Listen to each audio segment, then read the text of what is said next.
The police are such comedians, aren't they? Black Spade said to Josh walking beside him.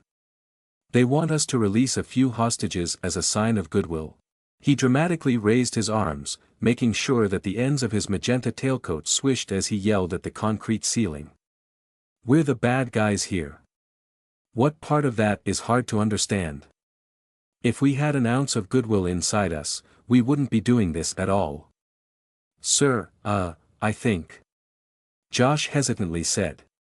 Spit it out. Share your thoughts. This is a free country. That's what they want you to think anyway. Sir, maybe they want proof that we can be trusted during negotiations? If that's the case, it's the police that should show proof that they can be trusted. Corrupt bastards leeching off the system while building a facade of being the good guys. Everyone knows they receive more money from Greaves than their government salaries. Yes, sir, Josh hurriedly replied. I was just saying. I know, Josh. And your assessment is correct, I was pointing out the hypocrisy. A gold star for you. Black Spade drew the shape in the air with his finger. Josh looked left and right, seemingly confused. Wait a sec, Black Spade said. It's hard to tell because I made you all wear masks, and I apologize if I made a mistake. But, are you Josh? Josh, who turned out to be not Josh, shook his head. No, sir, I'm not asking who you are. Who the hell is Josh? I don't think we have a Josh, sir. Black Spade twirled his mustache as he racked his memory. That's true, though I never did care for your names. His heavy footsteps were like gongs echoing in the massive parking area beneath the Greaves Convention Center. They set up their command post here so they'd have a tinge of safety if the bid decided to bomb them. And if the bid sniffed what was happening here, they would want to pulverize this place. Black Spade's job was to ensure this would remain only a police matter until they managed to transfer all specimens through Legba's doors connected to their hideout. To that end, Black Spade played the part of a crazed terrorist. He made ridiculous demands to the police negotiators, such as having a plane land next to the building that they could use to escape. But the situation shouldn't appear too much bullshittery, or the police might suspect some funny business going on. Releasing hostages didn't seem that bad of an idea to make the police think they were making progress. Maybe even a Greaves corporate officer or two to make Sheriff Bernardino feel like he was showing his worth to his Greaves overlords. I remember who Josh is. Black Spade snapped his metallic fingers. It made a weird clang instead of the satisfying smack a normal palm would make a downside of his bio-augmentronics. He's from that rom-com series I watched the other day. He turned to not Josh. What was I talking about again? My name, sir. Before that. The hostages? That's right. Another gold star for you. Black Spade held up 5 fingers. We're going to release 5 Greaves employees. Just rank and file, grunt people, not the higher-ups. You go collect 5 and present them to me. Not Josh gave him a clumsy salute before running off to the elevator. 5 sounds like a good number.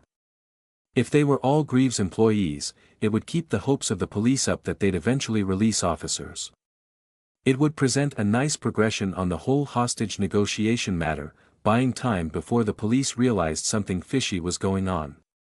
Of course, they wouldn't actually release important Greaves people because Euphonia wanted them for herself. She did have a revenge thing with them from what Black Spade heard. Not my problem, and it wasn't polite to pry into the personal business of others. He should stick to his own business, the business of gathering test subjects for the supplier for reasons that weren't his business. That was why they targeted the Greaves Tech Fair. They needed a large number of people from all walks of life, not merely random people they could kidnap off the streets.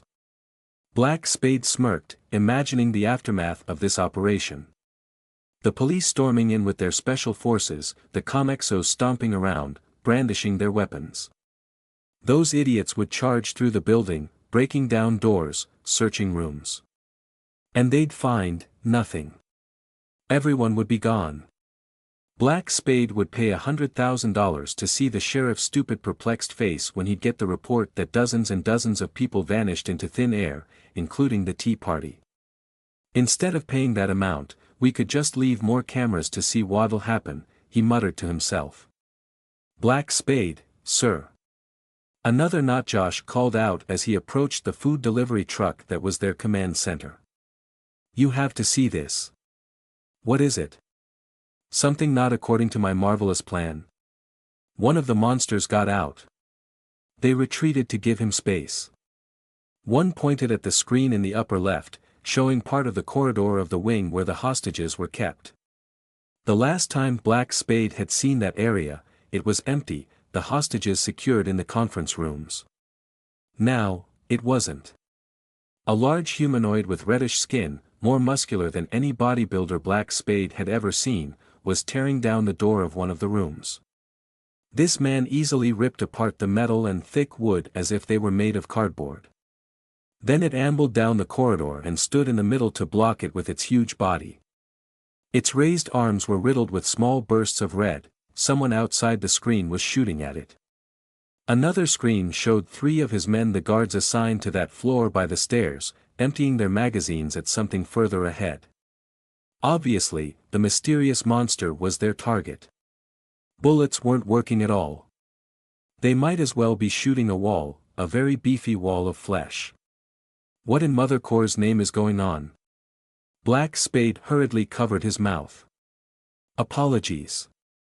How insensitive of me to invoke the Mother Core when we're working with Adumbry. Don't tell March Hare or Redhead that I mentioned the Mother Core, okay? His men behind him nodded. Black Spades furrowed his brows as he glowered at them. How many times did he need to remind these idiots? It was impolite to only nod. His mother always told him to speak up. Okay, people. He repeated in a low voice through gritted teeth. Yes, sir.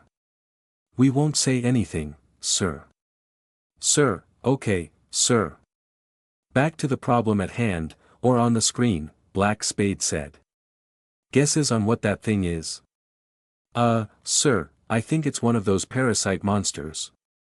Test subject, loudly interjected the man that Black Spade lectured outside. A test subject somehow escaped, sir. A test subject? That guy. Black Spade pointed at the screen with the fleshy hulk. It disappeared from there. That guy, he repeated, pointing at the next screen. I don't think so, although it awfully looks like one. 2 women entered the room with the destroyed door. A few moments later, several people came rushing out. Another camera pointing at a different part of the corridor showed that it was packed with more scared-looking people. Black Spade surmised that at least a couple of other rooms had been broken into, with their prisoners freed. This fleshy hulk was freeing the hostages. Intentionally at that. It would have already attacked the people if this was a test subject. This was someone whose consciousness wasn't controlled by the unconscionably expensive slugs that should have had a discount because of how putrid they were. An enhanced human, perhaps. This guy should sue the morons who did his operation because he looked like he was stung by 1,000,000,000 bees, not even looking remotely human anymore. Or maybe this party gatecrasher was no longer human. An Adumbry? If this guy was an Adumbry, he might be a new member of those blasted clowns who attacked their laboratory and had a part in Mad Hatter's death. The supplier told them that the pompous louts operating in La Esperanza also had a run-in with a group of Adumbry playing heroes. The fleshy hulk suddenly rushed down the corridor to the guards by the stairs. It caught 2 of them, tearing them to pieces like a hopeless romantic removing petals from a flower stalk. Okay, that's gross, Black Spade said, acting nonchalant despite the rage boiling inside him. I take it back that we need higher resolution cameras. Oh wait, we're just jacking into the building's security feed, right? I expected more from Greaves. The last man didn't take his chance to escape. Instead, he continued to shoot while the others were getting ripped apart. When he ran out of bullets, He whacked the monster with the butt of his gun with apparently no care for his safety. But Black Spade couldn't praise him for bravery, for he wasn't actually a man or even human. The fleshy hulk lashed out with a backhand, sending the not-human slamming against the wall. The punch that followed shattered the not-human into pottery shards, revealing its true nature, one of the flimsy, plaster men made by Finley. Low-quality dregs. Only good for bolstering numbers like a fake crowd paid to attend a political campaign. "Sir, what should we do? Which room is this one?" He tapped the screen with the escaping hostages. "Release the slugs in there." "Sir." The man who spoke had his finger hovering over a button. "But they'll spread and—" Black Spade pressed the button himself. He allowed a slight smirk on his face as total pandemonium ensued. The parasites were too tiny to see on camera, but it was clear from the absolute riot in the corridor that they were loose and doing their best to burrow into people's bodies. Fun, but smelly little shits, those slugs. "Continue with the operation," he said. "Keep in contact with Legba. Let's transport as much as we can." Black Spade exhaled as his anxiety fell. Things weren't going well at all, but he threw the wrench right back at this bastard who popped out of nowhere. Maybe they should try to capture this guy too, whoever this was. The supplier might be interested in such a peculiar specimen. The fleshy hulk didn't seem perturbed by the whole mess. It had stopped destroying the door, dumbly looking at the people scrambling over each other. "Wait a splendid minute." Black Spade leaned forward and examined the monster on the screen. Then he looked over his shoulder and noted his men from head to toe as they looked at each other in confusion. It was hard to tell because the fleshy hulk's clothes were torn and stretched like the latest fashion craze the youngsters at the club wear, but he was sure it was the same attire as what his men had on. The clincher was that a ripped balaclava partially covered the monster's bulbous head. "Did you see where this guy came from?" Black Spade asked his men. "Fleshy hulk here probably stole someone's clothes and mask, and strolled here like he was part of their group." The plan to have his men conceal their faces to hide the presence of Finley's dummies spectacularly backfired. No, sir. I swear it just showed up on that floor. This huge asshole. Look at how huge it is. You're telling me he just showed up like a teleporting dick out of nowhere?" It's the truth," his underling stammered. "We didn't see it on any other CA camera. Our boys by the stairs also didn't notice it." Another guy spoke up. "There was this room with crazy people. They were fighting each other, and we were all watching. In case they tried to escape." The other man eagerly nodded. "Yes, we were watching closely because they might do some stupid shit like escaping." "The room with the hot blonde?" "No. We don't know about any hot blonde." All the not Joshas elbowed the not Josh who just spoke. These idiots weren't doing their jobs. Those crazies there destroyed the camera, so we released the worms in that room. "Yes, just like you told us, sir." "Sir, the instructions you left us were to check the mutations before calling Legba so he'll know where to send it. We tried to get the camera back online, but no dice. The sensors were also picking up something weird. And that's your excuse why you didn't see what happened?" Black Spade sighed while staring at the screen. Some of the parasites managed to find hosts. The hostages who got lucky retreated further down the hall, leaving behind the convulsing bodies of their short-term roommates on the floor. In the next minute or so, the slugs would have complete control of their hosts, and the mutations would start. Then we saw that on the cam. It also appeared out of nowhere. That big musclehead and this walking robot poofed there and started busting down doors. From the crowd, another curiosity emerged. "What fresh weirdness is this?" Black Spade sat up straight as a chrome figure strode forward. "Swear, that robot was simply there the next moment we looked." "No, it wasn't, you idiot. Shut the hell up. You were just looking for the blondie." Black Spade's first thought that it was someone wearing armor, but it was too slim. This metal lady, for it seemed to have a feminine form, pointed its finger at the fleshy hulk standing idly the whole time. Was it giving a command? The fleshy hulk surged forward, almost diving at the infected bodies, and smushed them to paste. Black Spade jolted at the brutal sight despite having witnessed much violence and perpetrated much of it. The Notjoshas stopped bickering, watching in horrified silence. The rest of the hostages fled the other way. Black Spade chewed his tongue. I don't know what to make of this. They had transported 100 people already. That might be enough.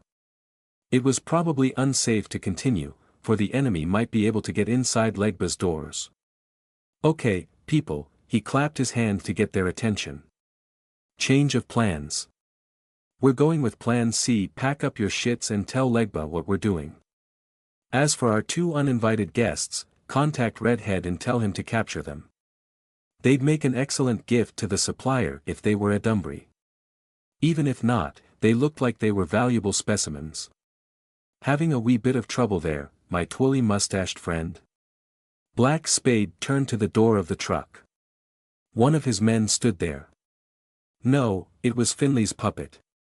It removed its visor and pulled down the front of its mask to reveal a ratty face. It was no longer a puppet, it was Finley. This must be what Finley told him earlier about being able to teleport freely among his puppets. A small hiccup, yeah. Black Spade shrugged. Didn't sound like a small hiccup to me, Finley said as he got on the truck. He was probably eavesdropping for some time. I suppose not so small if we're going Plan C. Black Spade might be misreading things, but he thought he saw a glint of recognition in Finley's eyes when he looked at the screen. Do you know anything about them?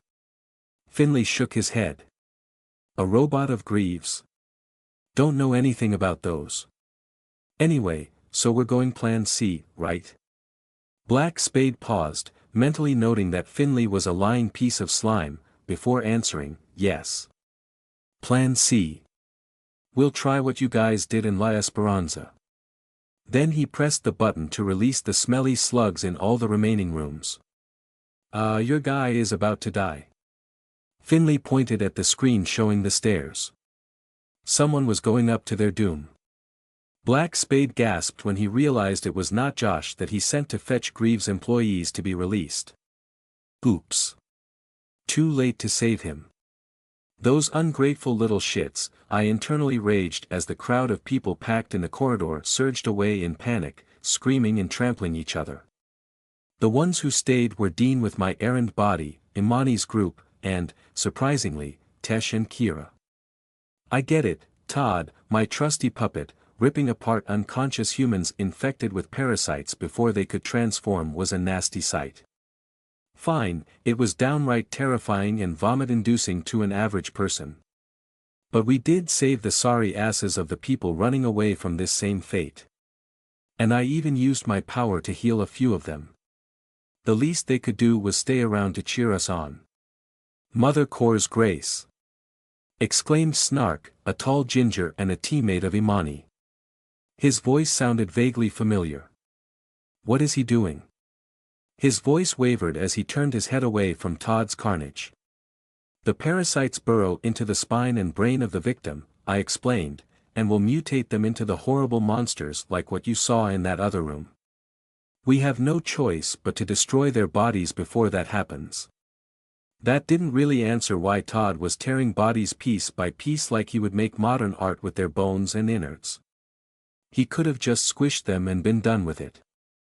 The hosts and the parasites were already dead. I couldn't see any red forms, and definitely no green, but my puppet continued redecorating the corridor for Halloween.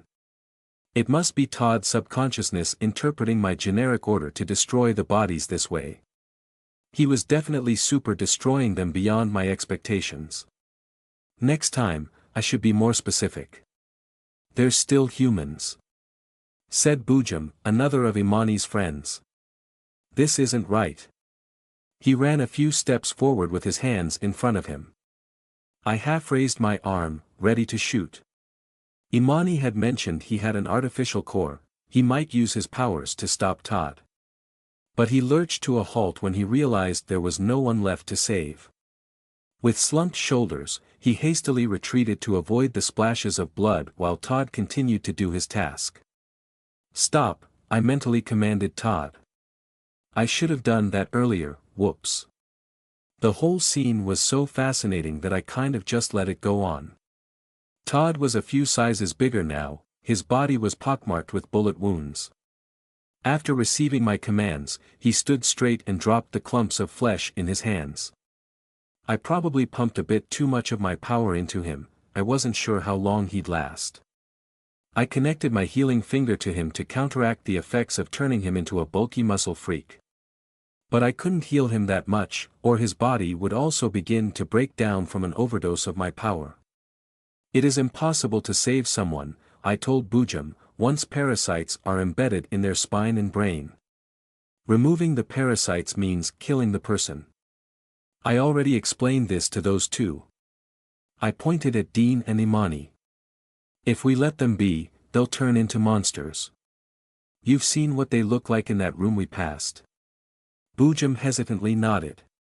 And you humans would like to die as humans, am I right? Not a horrible mutated beast. Boojum turned to Imani. She didn't back him up. I already had an extensive discussion about this with her and Dean while Todd fought off the tentacle zombies in our room. Imani saw the entire transformation, so she understood my point. Boojum and Snark only saw a couple of dead monsters in one room we broke into. Think of this as mercy, I said. Wow, such a cool line. If this was a movie, this scene should be in the trailer. But would it be too spoilery? Let me handle them so you won't get your hands dirty. I know that humans are fickle with their conscience. That nonsense does not burden me. I was just busting out one cool line after the next. Is there no other way? We can't just. Aren't you going to do anything about them? I pointed to the fleeing people. A few found unlocked rooms to hide in. But most stuck with the herd and continued running to the stairs on the opposite end of the floor. They'll eventually meet Tea Party members. Imani looked at her teammates. Someone needs to protect them. Alright, we'll split up, Boojum said in an authoritative tone. He sounded like their team leader, but Imani mentioned that a different person was their contact with the professor. Snark and I will gather and guard the survivors. You continue freeing more people. Got it. Be careful. We'll try to find a way out of the building if possible. He glanced at Tesh and Imani. Do you want to come with us? We'll stay with the robot, Tesh said, pointing at me. Kira nodded. I think it's much safer with, her, yeah. Good choice, I thought. But then again, maybe not when I'd need a new puppet. Then Boojum turned to Dean. How about? She shook her head before he could finish his question. I'm also staying with Pino. She might be able to cure my best friend. She nodded at my original errand body that she carried princess style in her arms. I wanted Dean by my side. She was supposed to protect my original body, and both of them should be near me. So, I made up a story that I might be able to cure whatever was wrong with unconscious Erend if I could retrieve particular stuff, like power cells or whatever, that the Tea Party had stolen. I demonstrated my healing power on minor injuries earlier, explaining that I had experimental features that bordered superpowers because of stolen Corebring tech that Greaves reverse-engineered. And she readily believed me because what other explanation did she have? As for Todd, I explained that he was an unfortunate victim of the parasites. The two MS controlled the parasite monsters with a boxy gadget, and that became the inspiration for Pino's new backstory. The Tea Party wanted to capture me because I could also emit signals that somehow influenced these parasites. I came across Todd and controlled him. It sounded plausible enough that they'd have to buy my bullshit. This was the advantage of truth being way crazier than lies. Now, Pino, the sentient android with inexplicable abilities, was on her way to wreck Tea Party ass, and also save people because I was supposed to be on the side of good. I fit in with the group, with two wannabe heroes already present, Dean and Imani. Boojum and Snark chased after the people who fled. They had their work cut out for them in gathering those idiots. Half of those who reached the faraway stairs went up, the rest went down. But that was their problem. Ah, the memories. I did slip in blood and guts in my old condo. And the hallways back there looked so much more brutal when I fought with the hordes of parasite monsters using a puppet. Such a weird thing to feel nostalgic about. Dean had no hesitation crossing the gore while carrying my not-so-human body. Imani followed, almost closing her eyes while covering her nose as she passed. "Oh my God," Kira said. She made puking noises. "I can barely handle the horrendous stench, and now this?" Tesh gave his wife his handkerchief to cover her nose and aided her in following us. "Just close your eyes. Close your eyes and breathe through your mouth." Imani pressed her ear on the next door with a metal bar securing it. "Something's going on inside." Even though I didn't have an ear and wasn't right next to the door, I could hear muffled screams in the room. They became louder, followed by crashes and other noises. Next, there was pounding on the door. Imani jerked back in surprise. The people in the room were trying to open it, pleading for help. They released the worms inside. Imani exclaimed. Then pounding and the screams stopped. We all looked at each other in surprise. "Open it!" Dean yelled, breaking the silence. "Prepare yourselves for what's coming out," I said as I raised my finger, about to point at the door to order Todd to open it. But something caught my eye. Instead, I pointed down the corridor. "Everybody get down!" Dean called out. "Todd, kill that guy." I had barely finished my command when a Tea Party member who had just climbed the stairs opened fire in our direction. Todd barreled down the hallway. I spread my arms wide and covered the others with my indestructible body, just like a true hero would. Bullets pinged off my body and ricocheted to the walls. Looking over my shoulder, I saw that Dean had pulled them to the floor. The terrorist stopped shooting and jumped over the railings to the floor below. Todd followed him, but he tumbled down the stairs because of his size and awkward gait. I looked at the door and then at Imani. "You open it." Every second that passed meant more people getting infected. Wow, I got this thinking about others thing going on. She threw herself at the door. It didn't budge. Next, she tried pulling the metal bar. There was a creak. She yanked it a couple more times with her august arm. That uprooted the drills inside the hardwood about half an inch. The room remained silent. Did the parasites get all of them? No. No. No. Imani yelled as she placed her foot on the door for more leverage. Dean grabbed the metal bar and pulled along with her. The two hero wannabes succeeded in removing the metal bar. Dean kicked the door near its lock, forcing it open. She should be more careful with her displays of strength. Our story that she had an augmented body like Imani could only go so far before it becomes unbelievable. "Ready," I said as the door swung open and revealed. Empty. Imani lowered her raised fists. "What the? Where did everybody go?" The conference room had no one inside it. But we didn't imagine the sounds and shit, the whole room looked like it had been wrecked during a frat party. Maybe. I haven't been to one. Blood and black slime were on the floor, walls, and ceiling. Parts of the conference table had gashes as if clawed by some beast. A few chairs were disassembled, and a cabinet was smashed. A few body parts littered the floor, a tentacle here, a human hand there. This was similar to another room we broke into, where we only found a couple of half-eaten monster corpses and no one else. Again. I said. There were people here moments ago. Yeah, I heard them. Tesh and Kira came closer, curious about what was going on. How is this possible? An illusion? Dean stretched her hand past the door. Be careful, Imani said, forgetting what we told her about Dean's powers. We don't know if this is a tea party trap. Dean walked inside the room. Turning her head left, she informed us, the windows aren't broken. I can't see any way out. Oh. A locked room mystery? When Mom and I used to watch true crime documentaries, we'd occasionally come across cases with locked rooms and try to guess how it happened. In this instance, I had no clue how humans and monsters could suddenly disappear.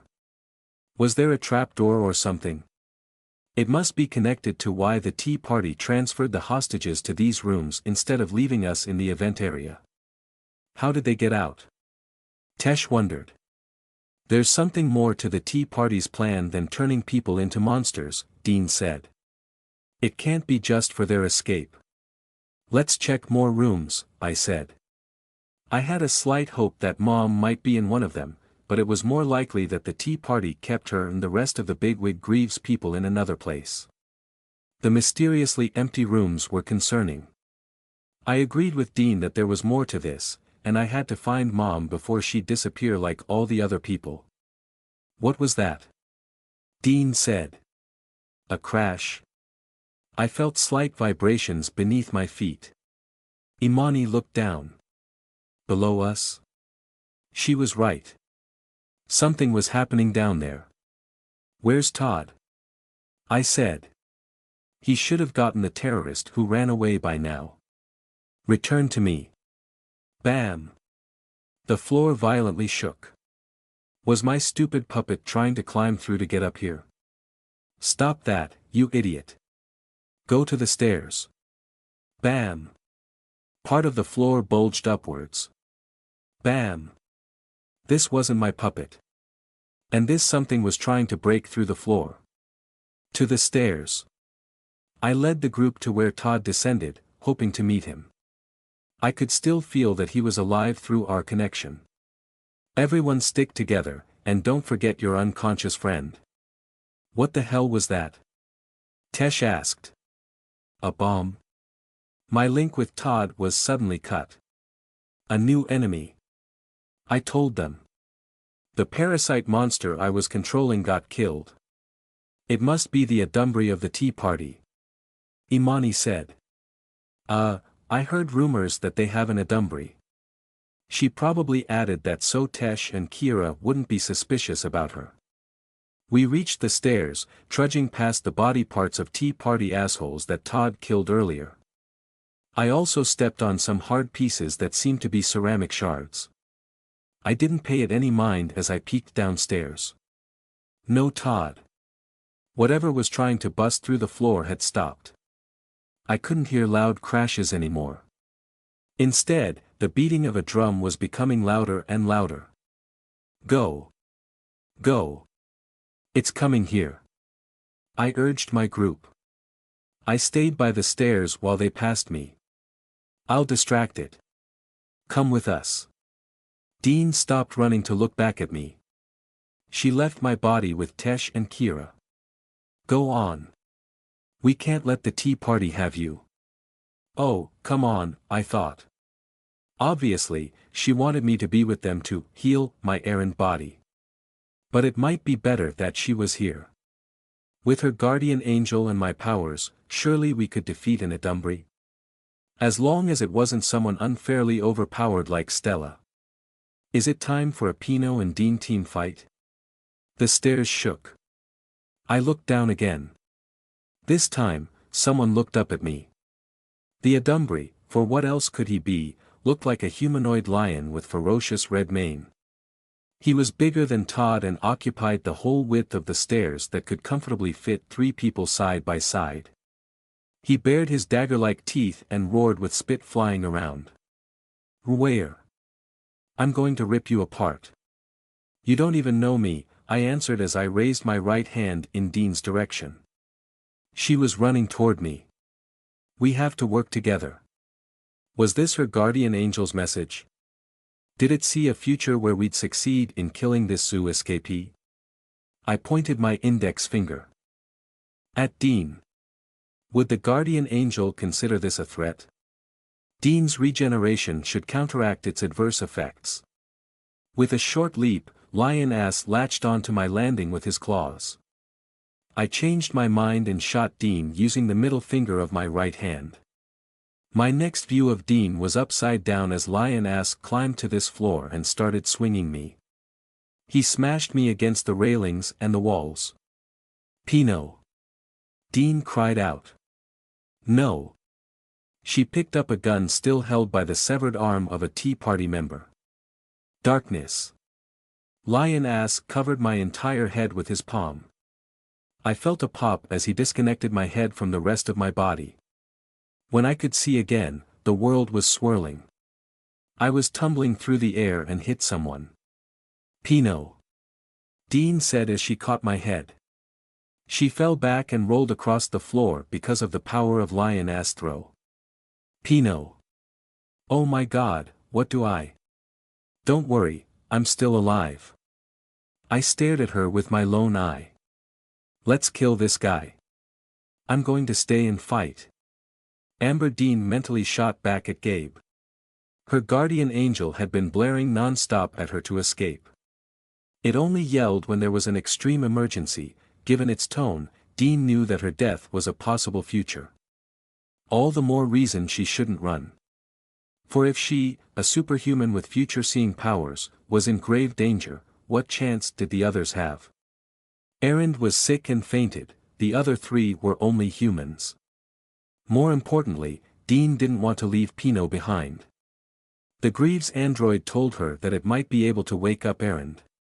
To save everyone, only one choice remained: she had to defeat this enemy from the Tea Party. But after seeing the Adumbri who had just removed Pino's head, Dean's heart wavered. "What's this supposed to be?" The towering lion man rumbled in a guttural voice as he held up Pino's headless body by its feet. He dangled it in front of his face to examine it. His disproportionately massive back muscles, partially covered by his crimson mane, caused him to hunch forward. He was so tall that the roundish ears on the top of his head touched the ceiling. Not working anymore. Her guardian angel had fallen silent. Did it abandon her because she wouldn't listen to its instructions? Dean's heart started beating faster. Or did I reach a dead end? A dead end was what she called a situation where there was no going back. All future possibilities led to her death.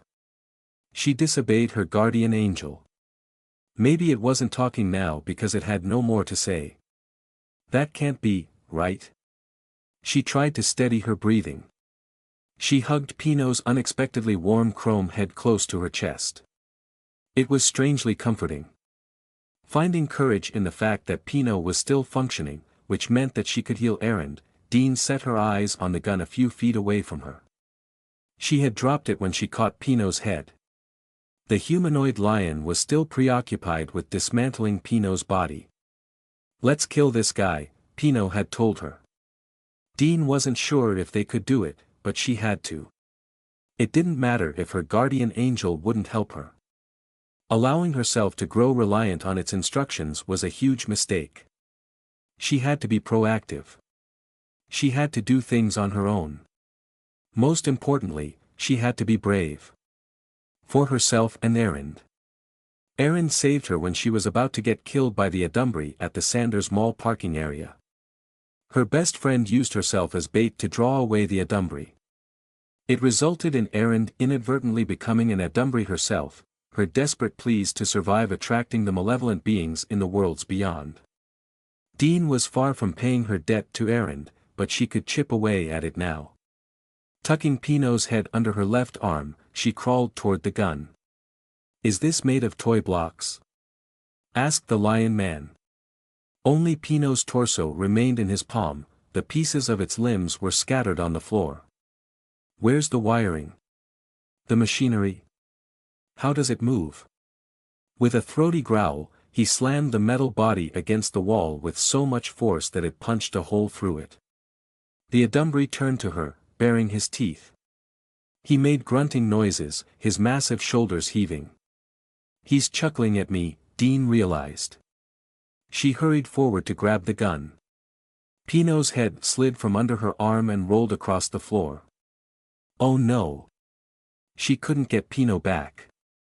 The lion man was near. Instead, she yanked away the severed arm still grasping the gun. Peering down its sights, she aimed between the lion man's eyes. The head, the weakness of a Dumbrey. Her arms were shaking, she'd undoubtedly miss. What do you think you're doing, little girl? The lion man leisurely approached her, continuing to chuckle. His bare-clawed feet scraped the floor, making a grating noise with each step. You're not going to kill me with that. Shoot if you dare. Dean's finger was on the trigger. Still no message from Gabe. She frowned as she internally yelled, "Stop relying on it. If you run away now, I won't chase you. A few more minutes, an hour, you'll eventually die, but until then, you live." "That's how living works, you overgrown cat," Pino quipped from a couple of feet away in front of Dean. "You're alive until you're not." "What is she?" It dawned on Dean that Pino was trying to distract the Dumbrey. The lion man halted and looked down at the talking head. Dean collected herself so she could steady her aim. If she could land the perfect headshot, she could kill this Dumbrey. The head. Dean's eyes widened. Her heart fluttered hearing her guardian angel. She mentally responded, "Yes, I'm aiming for the throw Pino's head." "That scrap metal is still talking." The lion man snarled. His claws outstretched, he stomped closer to Pino, reaching for her. "Now, I'm very interested, eh?" Dean dove for Pino's head. Then she threw it with all her might up at the lion man. He caught the head before it hit his face. His view partially covered by his massive hand, Dean slid between his legs as instructed by Gabe. "That felt too strong, hey. Where did you?" Lion man looked down just as Dean passed beneath him. She pulled the trigger. Bullets hit his groin. The lion man roared as he instinctively closed his legs and knelt from the surprising pain. "Don't pick up Pino. Keep running." Dean was about to reach for Pino's head. The Dumbrey dropped. "I hope you can save Pino," she thought to Gabe as she clenched her fist and pulled her hand back.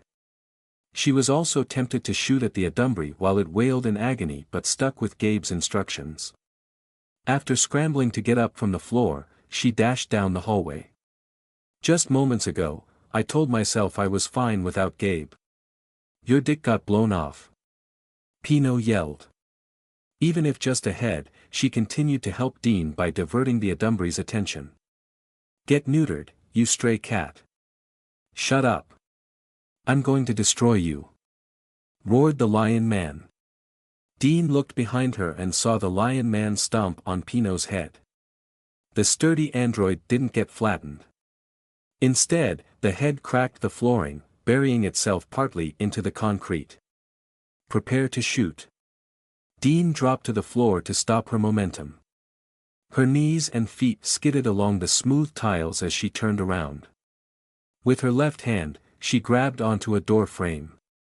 The lion man again brought down its foot on Pino's head, which was continuing to heckle him. Dean fired her gun, hoping she was following Gabe's instructions correctly.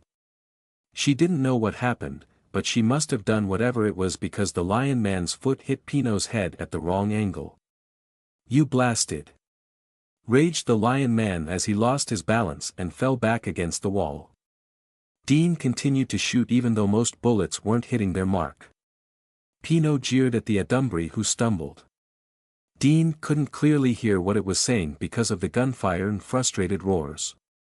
The Dumbrey jumped back on its feet, causing a small quake. "Shut up." He stepped hard on Pino's head. The floor gave way, and Pino's head fell through the hole. The lion man's foot followed, sinking to his knee, causing him to lean forward suddenly. His head slammed against the wall. Curses punctuated his roars. The lion man angrily punched and clawed the wall in front of him. With his superhuman strength, he effortlessly broke down a part of it. "To hell with all of you. I'm going to tear you all to shreds." He turned to Dean. "And you, little girl. You'll pay with your life for annoying. Rhea. A tentacled creature, someone mutated by a parasite, slithered out of the hole in the wall and latched on to the lion man. More monsters followed, squeezing themselves through the opening to join the riot. Dean's gun clicked empty, she threw it away. She now understood that its purpose was to annoy the Adumbri so that he'd lash out in rage and accidentally free the mutated creatures in the room beside him. To what end? She still didn't know. Disgusting wretches. The lion man tore the monsters, attacking him like water balloons. Black goo and blood covered his fur. Through the mass of mutated flesh, the lion man locked eyes with Dean. You're next, little girl. The lion man ripped the parasite monsters off his body and then charged. Dean froze like a deer caught in headlights at the terrifying sight barreling toward her. In a couple of blinks, the Adumbri was already halfway to her. She regained her wits and sprinted away as fast as she could. Lie down. She immediately obeyed, not even bothering to stop first.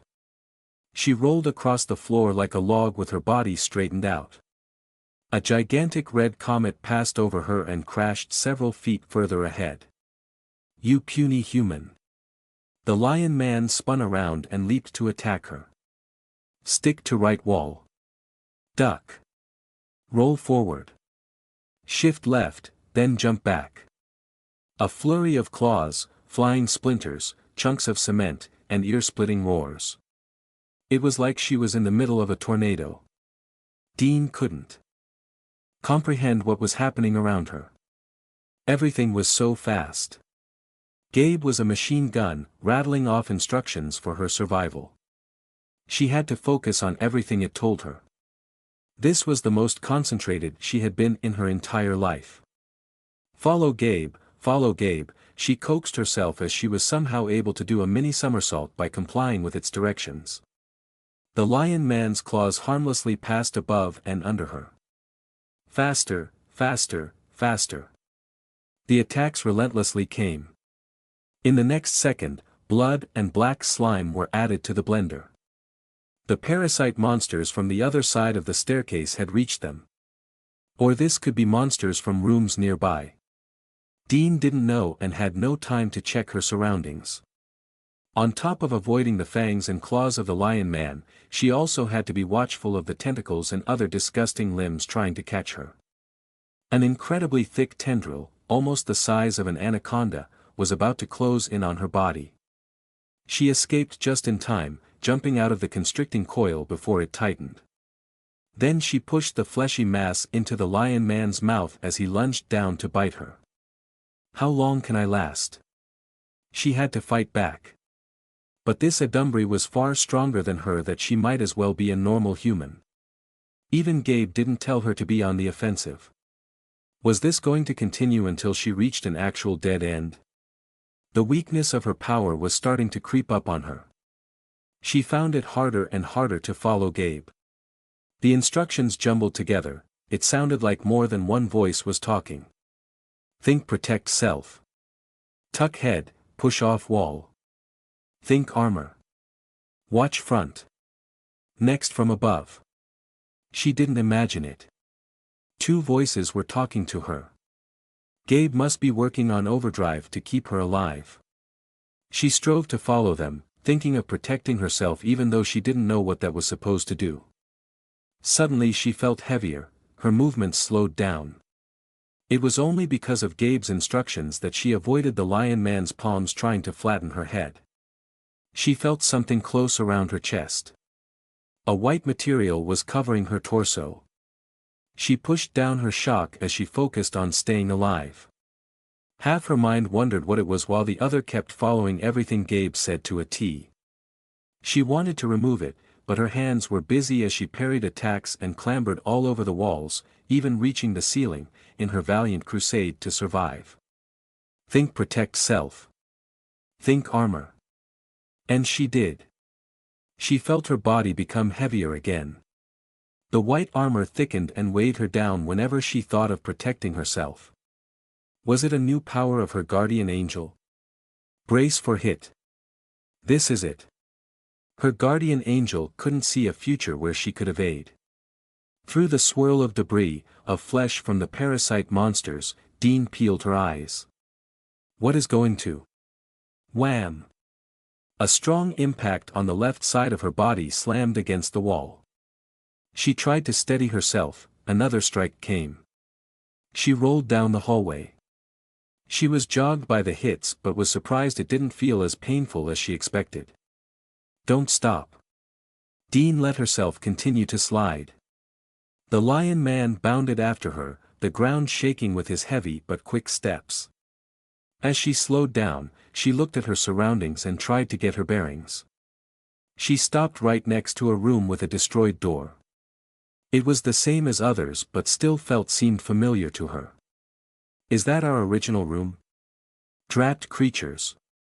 Even more parasite monsters attacked the lion man from nearby rooms. I'm not supposed to kill you, but you leave me no choice. A large form blotted out the lights on the ceiling. Lion man stared down at Dean. His eyes blazed with anger. His fangs were on display, gritting against each other as he heaved.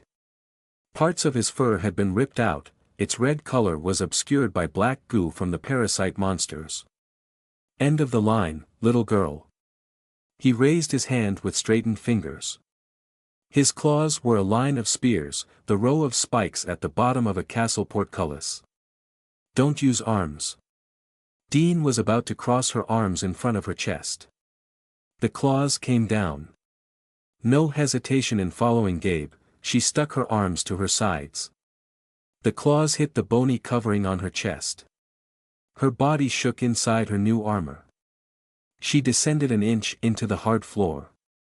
Cracks of the tiles and the concrete were like gunshots. There was pain, but, again, not much. She looked at her chest. The claws didn't penetrate her armor. The lion man's eyes widened in surprise. Before he could process what just happened, the side of his face was peppered with bullets. I'm back. Pino. The Greaves android had somehow managed to piece itself back together. But it was missing both lower legs and couldn't stand. It crawled through the dismembered body parts of monsters while firing a gun. You scrap metal. The Adumbri stood straight. Dean tried to scoot away, but he held her down with his foot. How the hell are you back? Break his toes. Dean grabbed his sausage-sized pinky toe and bent it upwards. The lion yelped in surprise in pain. His foot lessened its pressure. She pushed it up and rolled away before it came back down. As directed by Gabe, she entered the room where they were held. She picked up a monster corpse and flung it at the window, making sure it hit the remaining unbroken pane at its far side. The corpse crashed into the glass, pivoted, and dropped outside the building. The incredibly sturdy glass had cracks on it but remained intact. Next, she gathered more bodies, or rather body parts, and dove under the table. The lion man barged into the room, squeezing his colossal self through the small door. Little girl, you can't escape me. Dean stared at his feet through the tentacles she covered her body with. I can smell.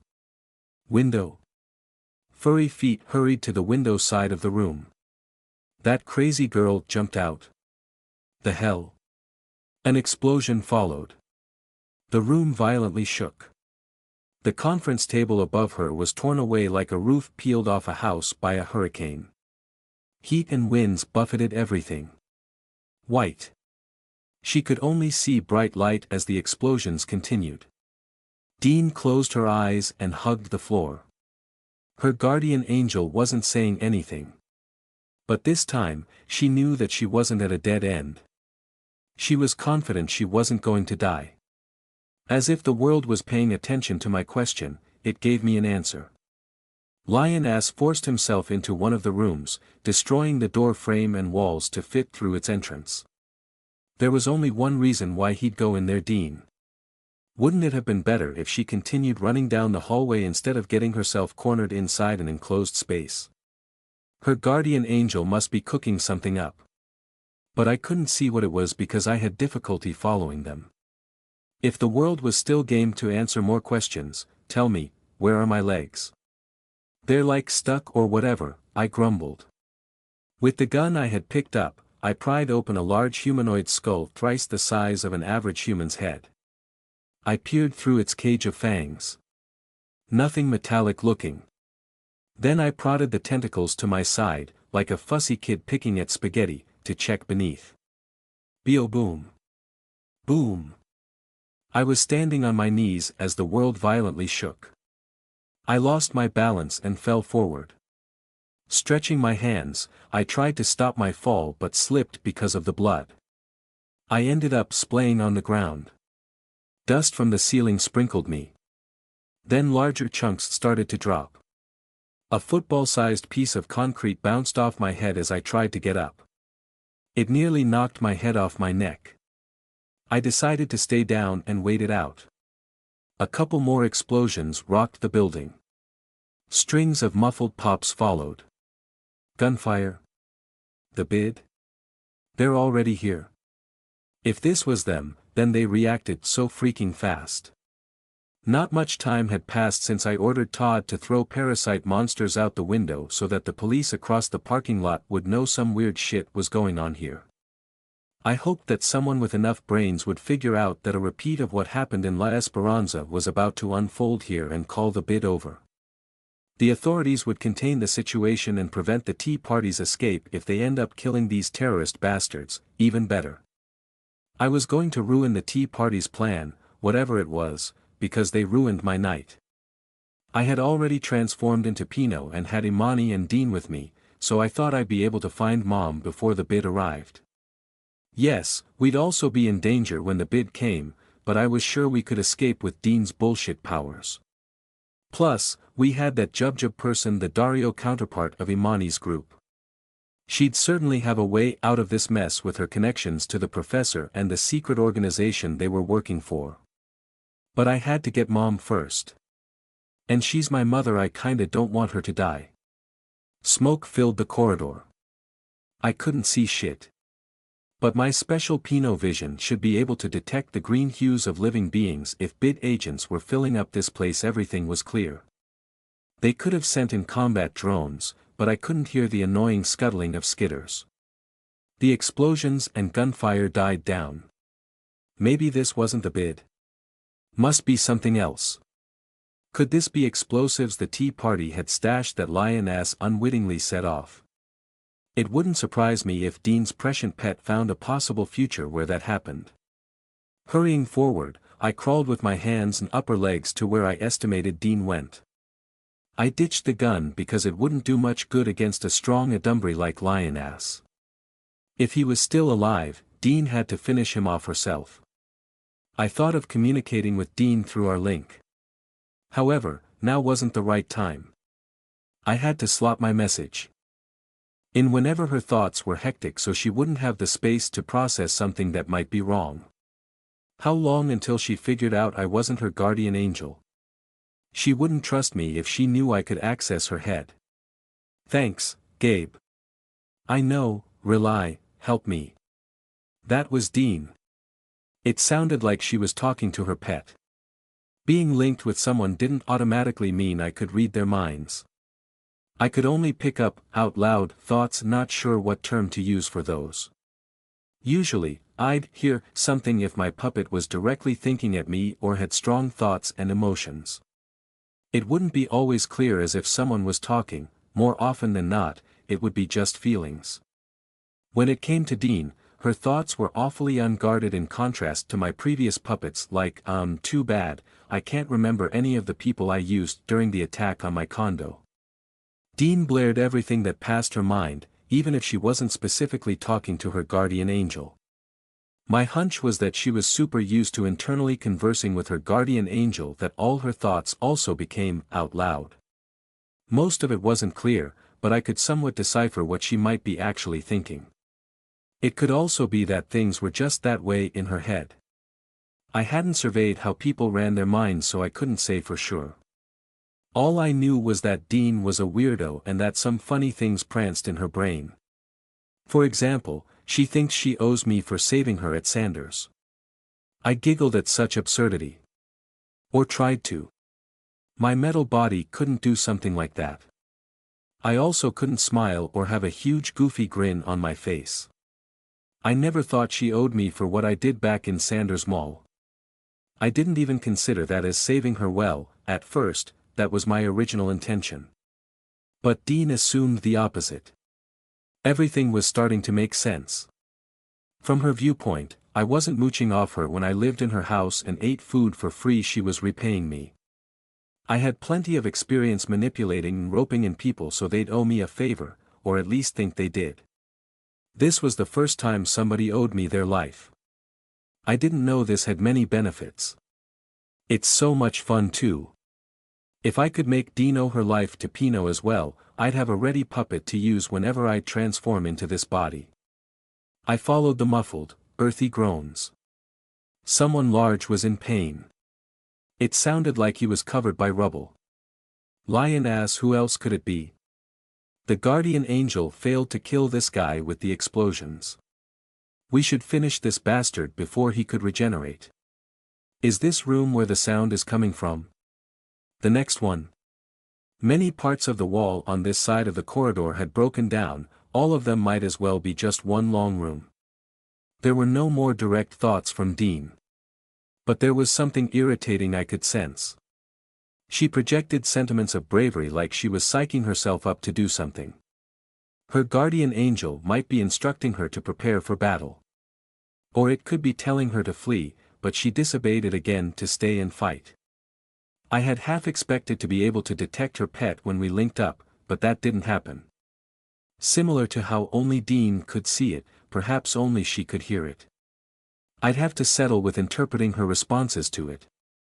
Feelings of bravery continued to be amplified until it was almost too annoying to bear. Then they pooled together, merging and transforming, bursting into an entirely different emotion. Everything from Dean's end suddenly flatlined, which was unnerving. A murderous thought. Despite no express words, I understood that Dean had decided to kill Lionass. It wasn't a raging emotion like what I'd expect from ordinary people turned murderers in true crime documentaries I had seen. Neither was it a robust sensation like Dean's courage. It was calm and collected.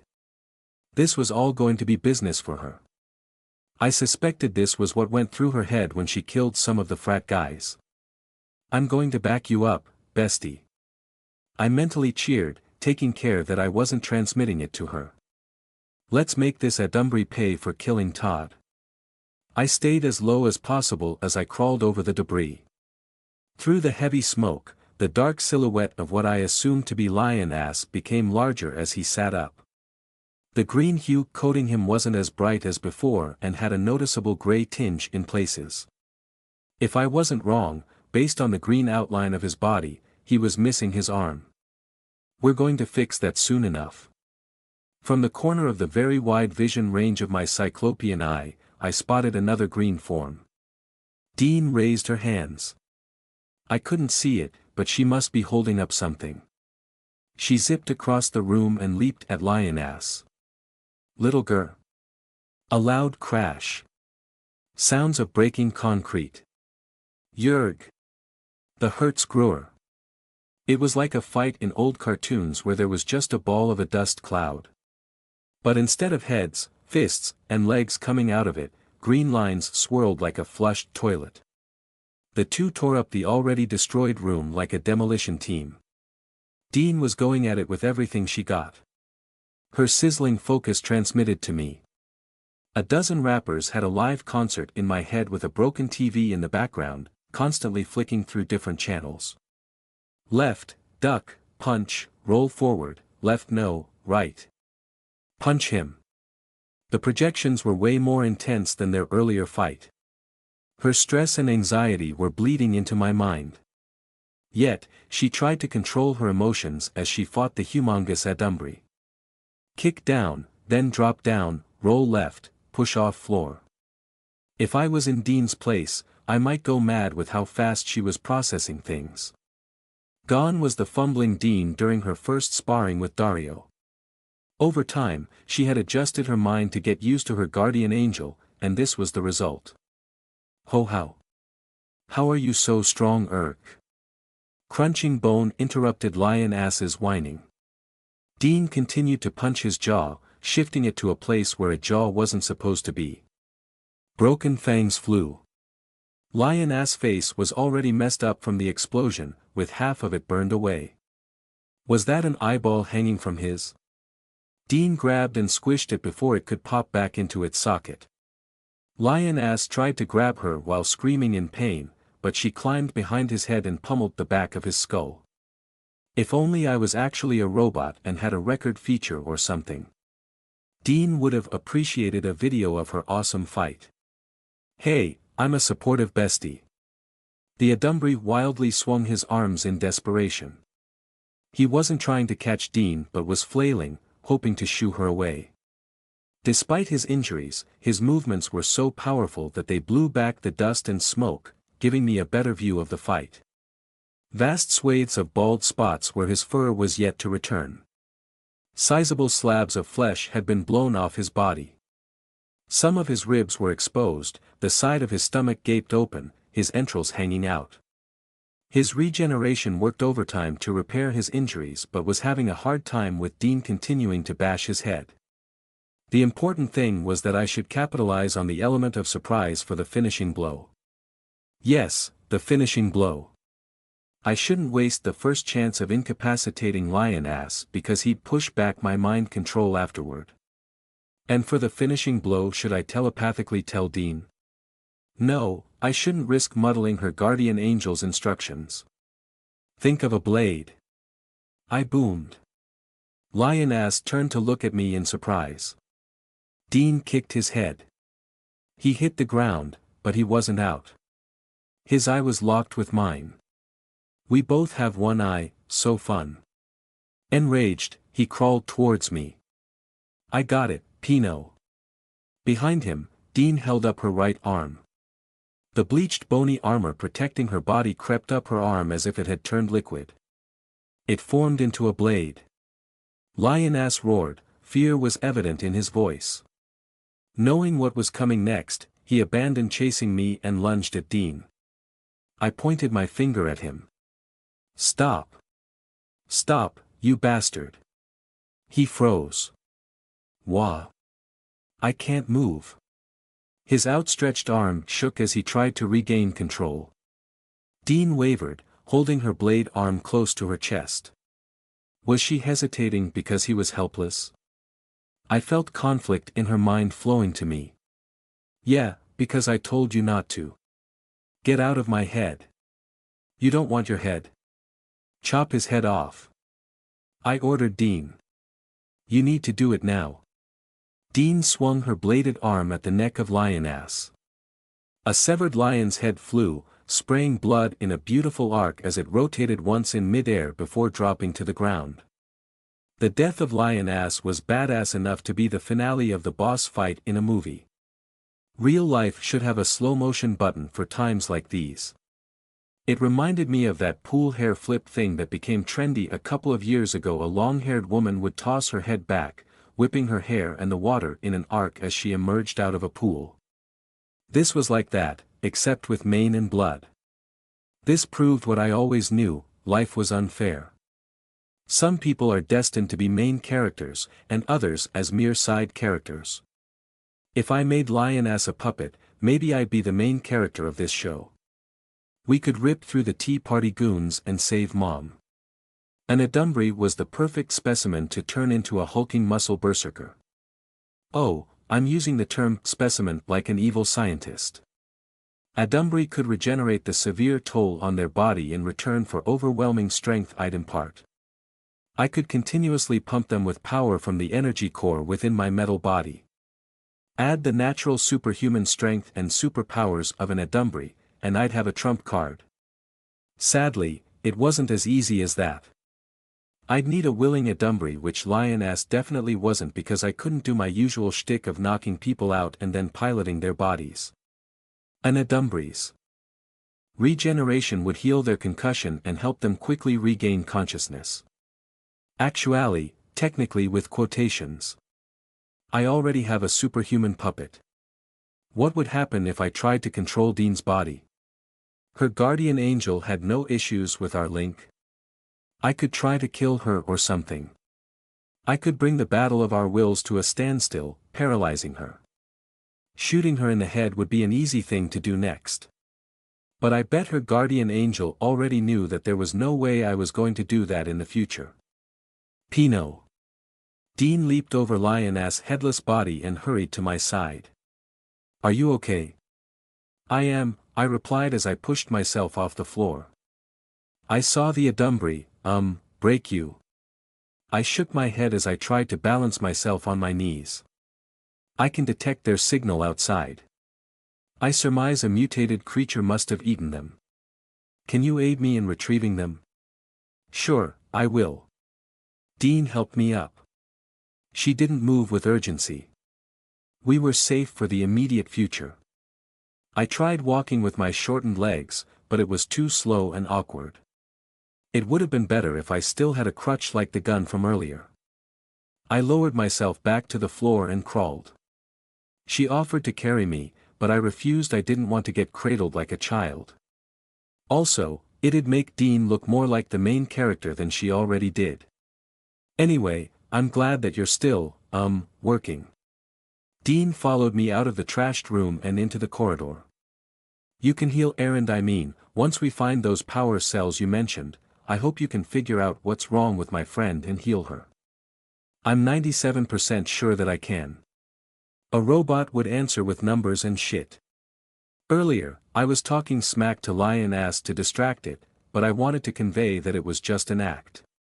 I look really pathetic crawling on the floor right now. Should I tell her to carry me? No, it'd be awkward if I said anything after I refused her offer. Just continue crawling, crawling, crawling. Here, let me, Dean said, kicking aside monster corpses out of my path. Thank you, I said. She's not asking questions. That was a relief. I assumed she'd have many things to ask me. Thanks too. I might have spoken too soon. For what? I asked despite knowing the answer. For this. Dean held up her blade arm. With a raised brow, she tilted her head at it. This is your doing, isn't it? The white material softened into a gooey liquid that receded to the armor plating that covered her arm. She was quick to learn how to control the power I granted her. Yes, it is. I had no choice but to admit it because I had told her how to use it. And it was probably meant to be this way. The alternative was that I could try to convince Dean that it was her artificial core giving her new powers or some shit. That'd be a complicated story to keep consistent. Also, I wasn't sure if her guardian angel would play along. Speaking of artificial core, I can use that to parry the incoming problematic questions. What's this? Dean asked, rapping at her chest plate with her knuckle as she walked beside me. It's so strong that the Adumbri couldn't pierce it with his claws. It saved my life. Yeah, you owe me, I thought. If I could grin, my face would be split in half with how wide my smile would be. They are nanomachines that rapidly self-replicate, forming into microscopic superstructures following the user's thoughts. Bullshit spewing commences. It's another top-secret project of Greaves, I continued.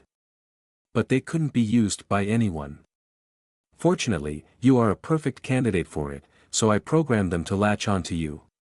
You see, they are made from hyper-pseudo-alloys charged with energy from cores. Cores. Dean stopped walking. Yes. Cores from core brains. I assume you're well aware of what I'm talking about. She gasped. A jumble of thoughts came from her. I gazed up at her.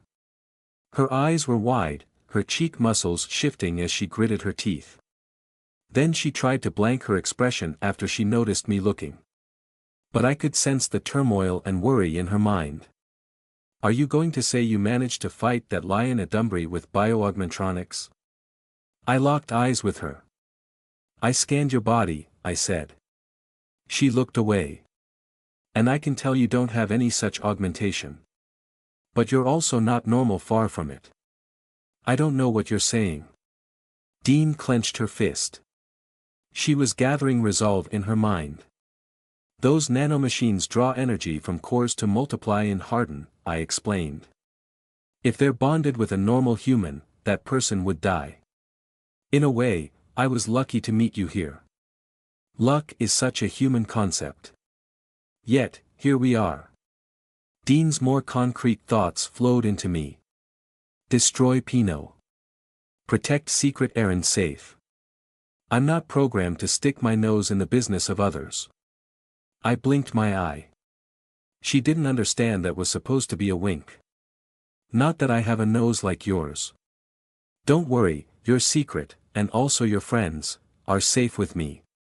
My goal is to save as many people as I can. That's it. Thank you.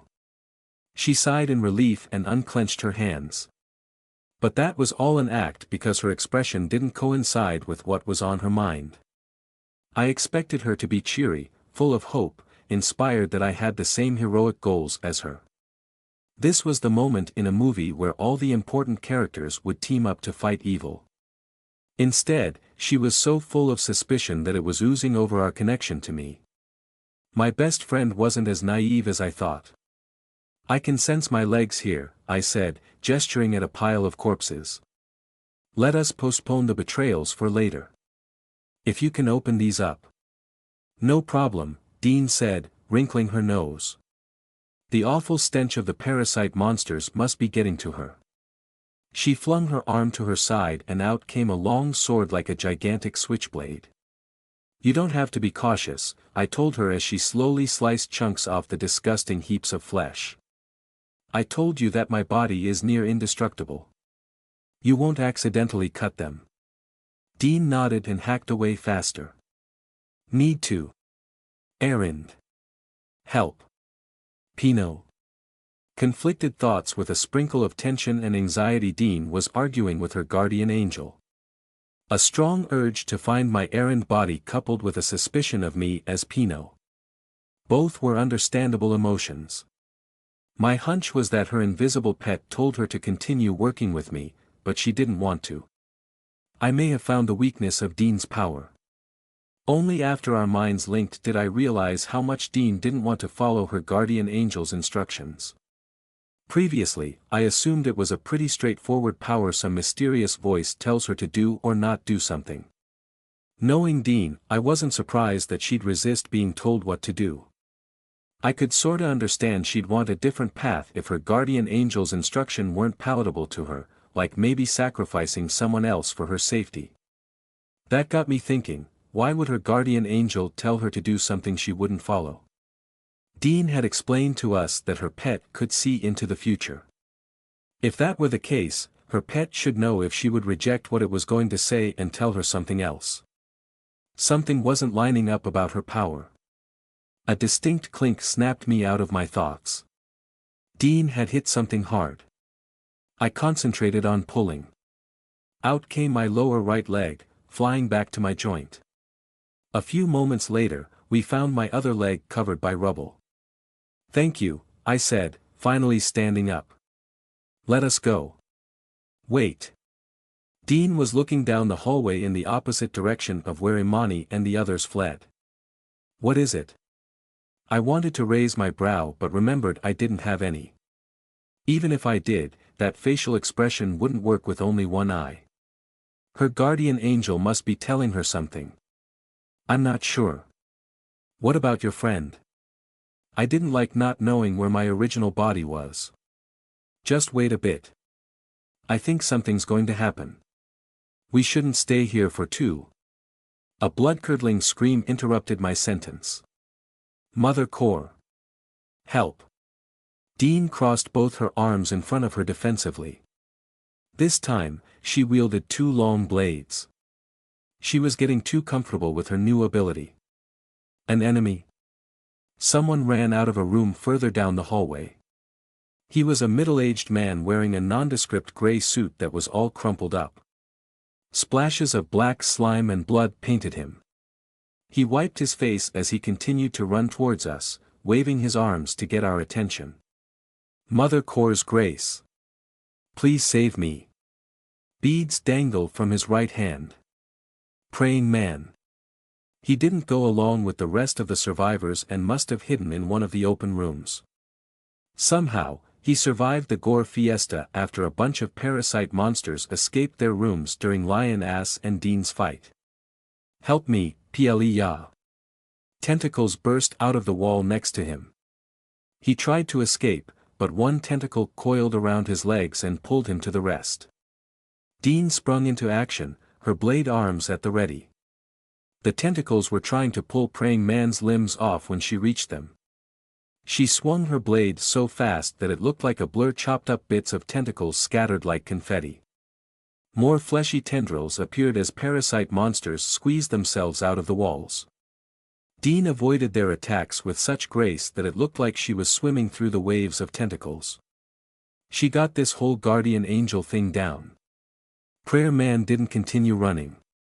He chose to curl up like a baby on the floor while blood and guts showered him. He closed his eyes and mumbled non-stop as he fiddled with the prayer beads. Dean didn't have any problems killing the monsters. I pointed out the ones still alive so she could dice them into smaller bits. We made a pretty good team. You. Thank you. Thank you for saving me.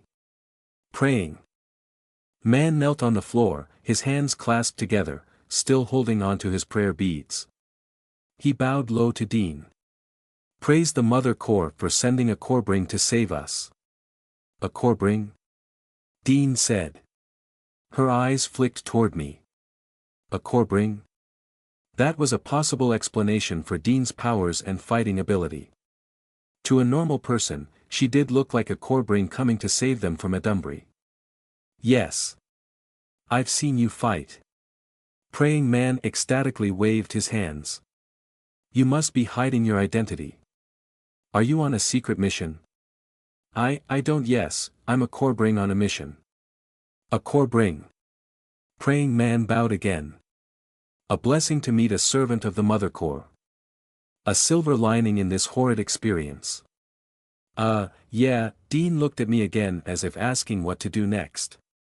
Was her guardian angel not giving her any instructions? Her troubled thoughts told me that she did know what she should do. But Dean, being Dean, didn't want to do it. I suppose that the situation with the frat boys was different. She couldn't just murder praying man right after saving him to protect our secret. I guess it's my time to shine. It wouldn't surprise me if the guardian angel wanted to ally with me to help with situations like this. Praying man was getting up from the floor, his arms and legs shaking with excitement at meeting a Corebring. He had the purest smile on his face. His eyes were only on Dean. He didn't bat an eye at me. Earlier, when I saved them, he was super suspicious of me, raving about how I was a blasphemy to the Mother Core. He didn't notice my metal fist coming for his chin. Praying man collapsed to the floor. I placed my knee on his chest, pinning him down with my weight. Then I continued to pummel his head. I can't move. Help. Pino. What are you doing? Corebring. Save me. He is infected by the parasite. I said. Prayer man's thoughts quieted down. My knuckles were bloody. Infected? Dean said. How can you? Look. The mutation is beginning. I should thank Dean's guardian angel for giving me a new puppet. Hello there. I yelled in praying man's head. Are you still awake? No response, not even a stray thought. I punched his head twice more for good measure. I would have continued, but the flesh around his head had thickened like a helmet of callus. I stood up and retreated as if it was getting dangerous, but continued to pump power into his body. Veins bulged and pressed against his thinning skin, his muscles expanding rapidly. He was becoming larger and buffed, but not in an aesthetically proportionate bodybuilder way. It was like his individual muscles decided to grow as much as they could without a care in the world. The pain that praying man suffered as he mutated into a freakish muscle monster wasn't something an ordinary person could endure. If he were still conscious, he'd react by now. But I wasn't doing this to check if the lights were out in his head. This was to show Dean I was right. "Oh my gosh," she exclaimed. "He's becoming one of them. I've told you that I can detect the parasites. They emit specific delta waves akin to a Dunbury infection that disrupt normal human brain patterns. What do we do? Is there a way to save him? How many times do I need to tell Ugg? No, it's impossible. The parasite has taken root in his brain stem.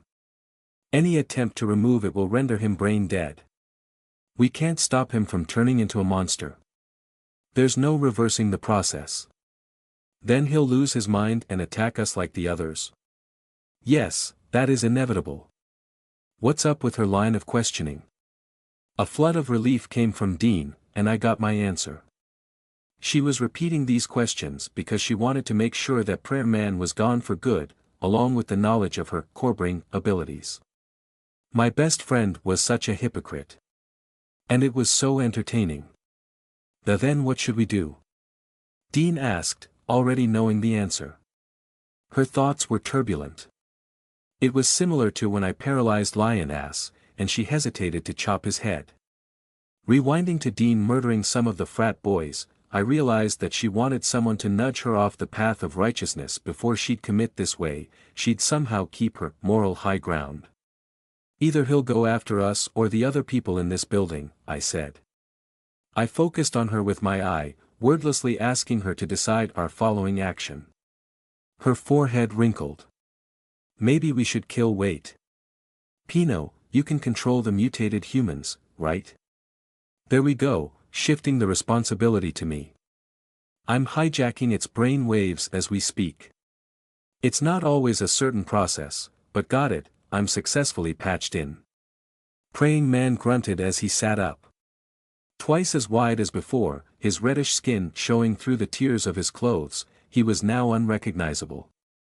As his fist expanded into the size of a ham, the prayer beads that coiled around his hand snapped, the individual pellets scattering on the floor. "We should hurry," and I began to say, but Dean suddenly pulled me down. Something whizzed above us. She pushed me to hide behind Praying Man and crouched beside me. I turned to where the mysterious projectile landed. 3 darts were buried in the wall. Those were supposed to hit Dean.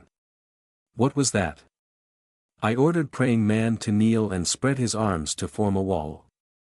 "The police," Dean said a moment before the shooting began. Praying Man groaned as bullets hit his flesh. She talked louder over the gunfire. "A combat drone. For legs, white with red and blue markings like what the police use. It tried to knock you out," I said, pointing at the darts. "They'll check later if you're human or not. But now, they've decided I'm probably no longer on the human team." She jabbed her thumb at Praying Man. His blood dripped to the floor, forming puddles. She ripped patches off Praying Man's gray suit and fashioned them into a mask to cover her face. "Good thinking," I said. The gunfire became more intense. I peeked from behind my puppet's shoulder and received a couple of rounds to the face as a prize. Before hiding again, I saw a police officer in anti-Dunbury gear exiting the room that was blasted earlier. And then another combat drone followed him. The police were finally moving in, and it didn't look like rescuing hostages was their priority. Ordering Todd to throw the monsters out the window was premature on my part, probably even a mistake. It forced the police's hand. I wouldn't be surprised if the authorities assumed that an Dunbury outbreak was happening because of the parasite monsters that attacked them outside. Whoopsie. We should get going. Dean tapped my arm and pointed where Imani and the others went. I nodded. Before more of them come. And we should avoid fighting them, Dean said. She crawled away in a straight line directly behind Prayer Man. His pool of blood was spreading. Stronger blasts ripped out chunks of his hardened flesh. I connected my healing finger to him. It wasn't exactly healing, more like patching things up at the cost of a person's life force. Hang in there, Praying Man, I thought as I crawled after Dean. Looking back at me, she said, we shouldn't kill the police, as if she knew what I planned to do. But they might kill you. That's not going to happen, she matter-of-factly replied. Door to the left. That's unlocked, I mean, let's hope it's unlocked. I'll go first, I said. If I can't open it and the police shoot me, I'll be fine. Dean was guided by her guardian angel, so she couldn't be wrong that the door was unlocked. But I wanted to build trust between us. I lunged at the door. It opened, and I rolled through the doorway. Dean dove in after me. Wood splinters and chunks of concrete showered her. We were inside an empty conference room that wasn't used to imprison hostages. But there were holes in the wall, a large one and several smaller ones that looked like tentacles had poked them. A person had climbed through from the neighboring room, presumably escaping the parasites there. Unfortunately for him, he was severely wounded and died due to blood loss on the floor of this room. An intense explosion shook the floor. Praying man roared in pain. Should I tell him to follow us? Order the monster you control into another room on the other side, Dean said. Then she tilted her head towards the opening on the wall and hurried to it. To provide a distraction. Was this the guardian angel's idea? I mentally commanded praying man to play hide-and-seek with the police. If it comes here, we'll be in danger. Dean paused before climbing through the hole. And, a distraction, yeah, that's it. What danger? I asked as I followed her into the next room.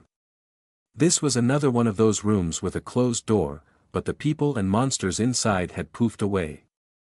They couldn't have gone through that hole we just passed. Only the dead guy next door survived the mass disappearance. The tea party had some funny business going on here. Dean distractedly said, I'm not sure. Lose control. What? Pino will lose control of the monster. Thanks for telling me, Gabe, was Dean's reply to her pet that she thought out loud to me. Sensing a sort of relief and joy from her, I surmised that her guardian angel usually didn't tell her the reasons for its instructions. She had told us that it would give only simple and short orders. She clarified, if the monster breaks free of your control, we'll have to deal with it while escaping from the police. Better send it elsewhere as a distraction. I get it. Then Dean raised her arms. The bony armor coated her hands and extended sideways until they connected to each other, making a handle of sorts. At the end of the pole, the head of a sledgehammer materialized. From blades, she had progressed to forming tools.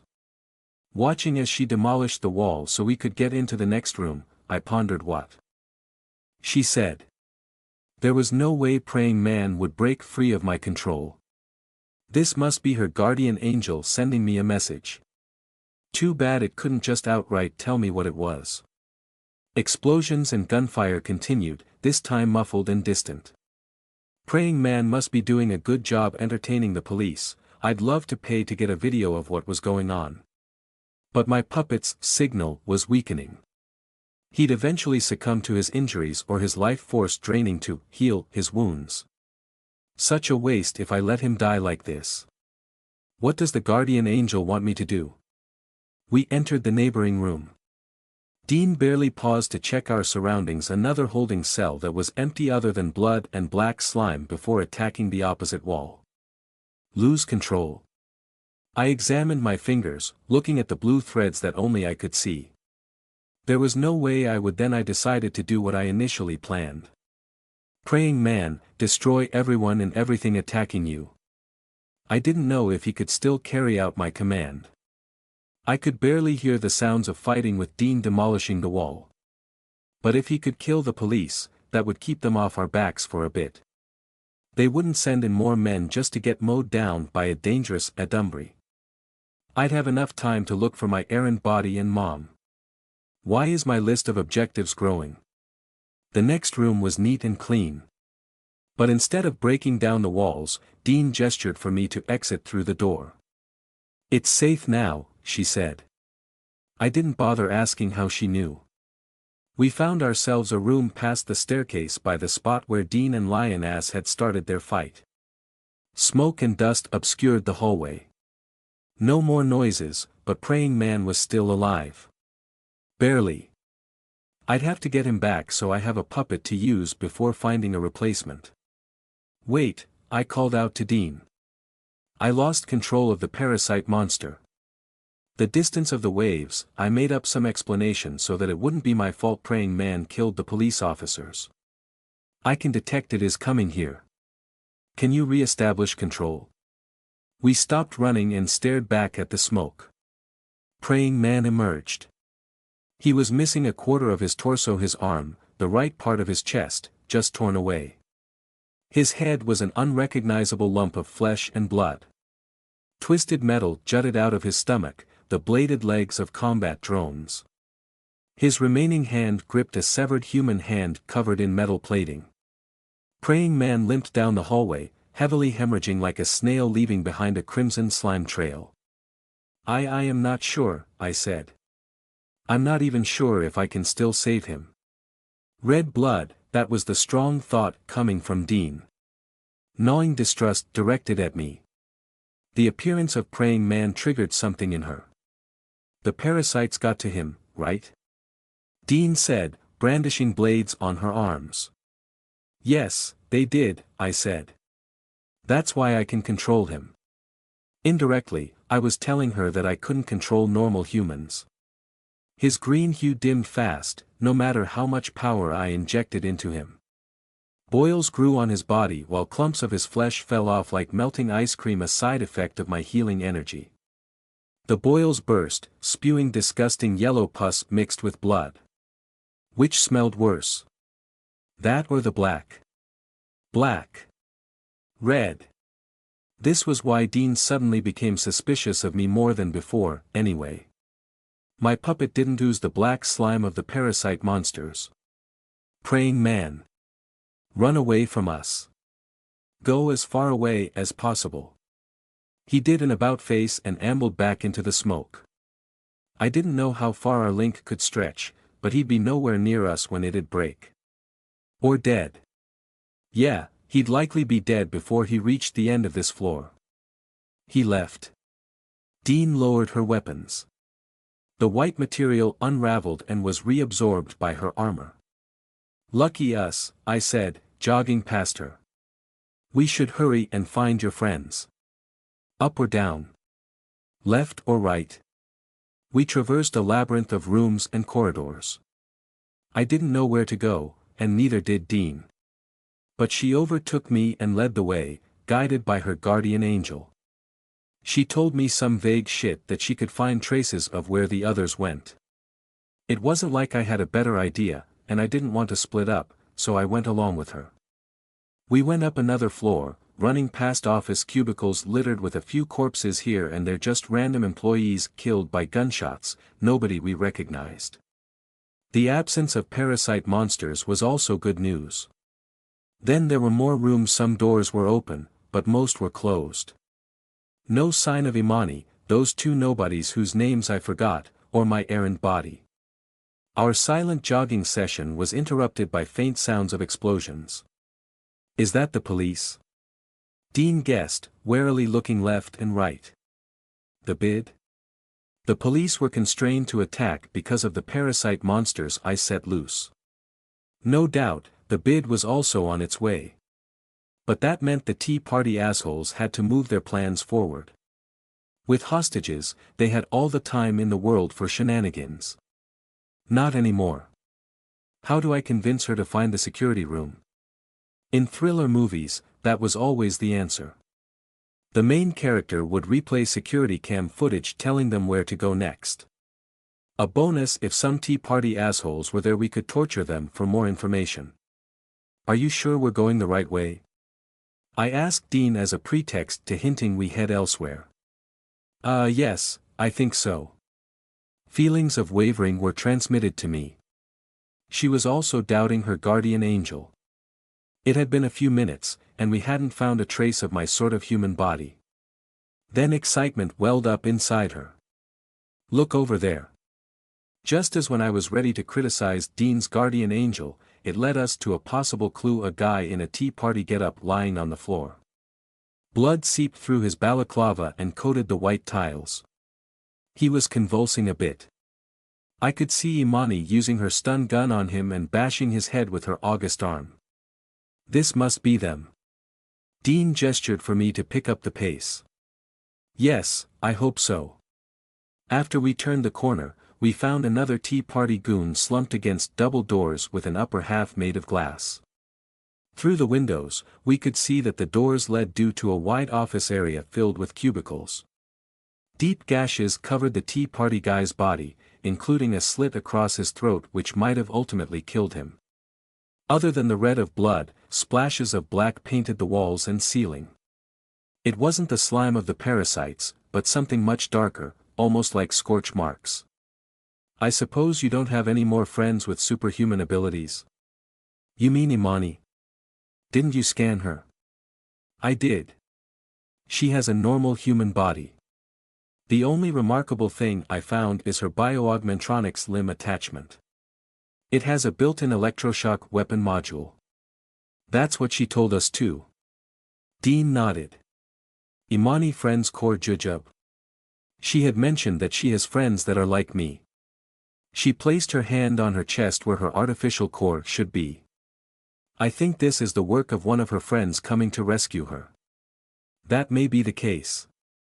This wasn't the police, that was for sure. This wasn't the work of the disgusting parasites either.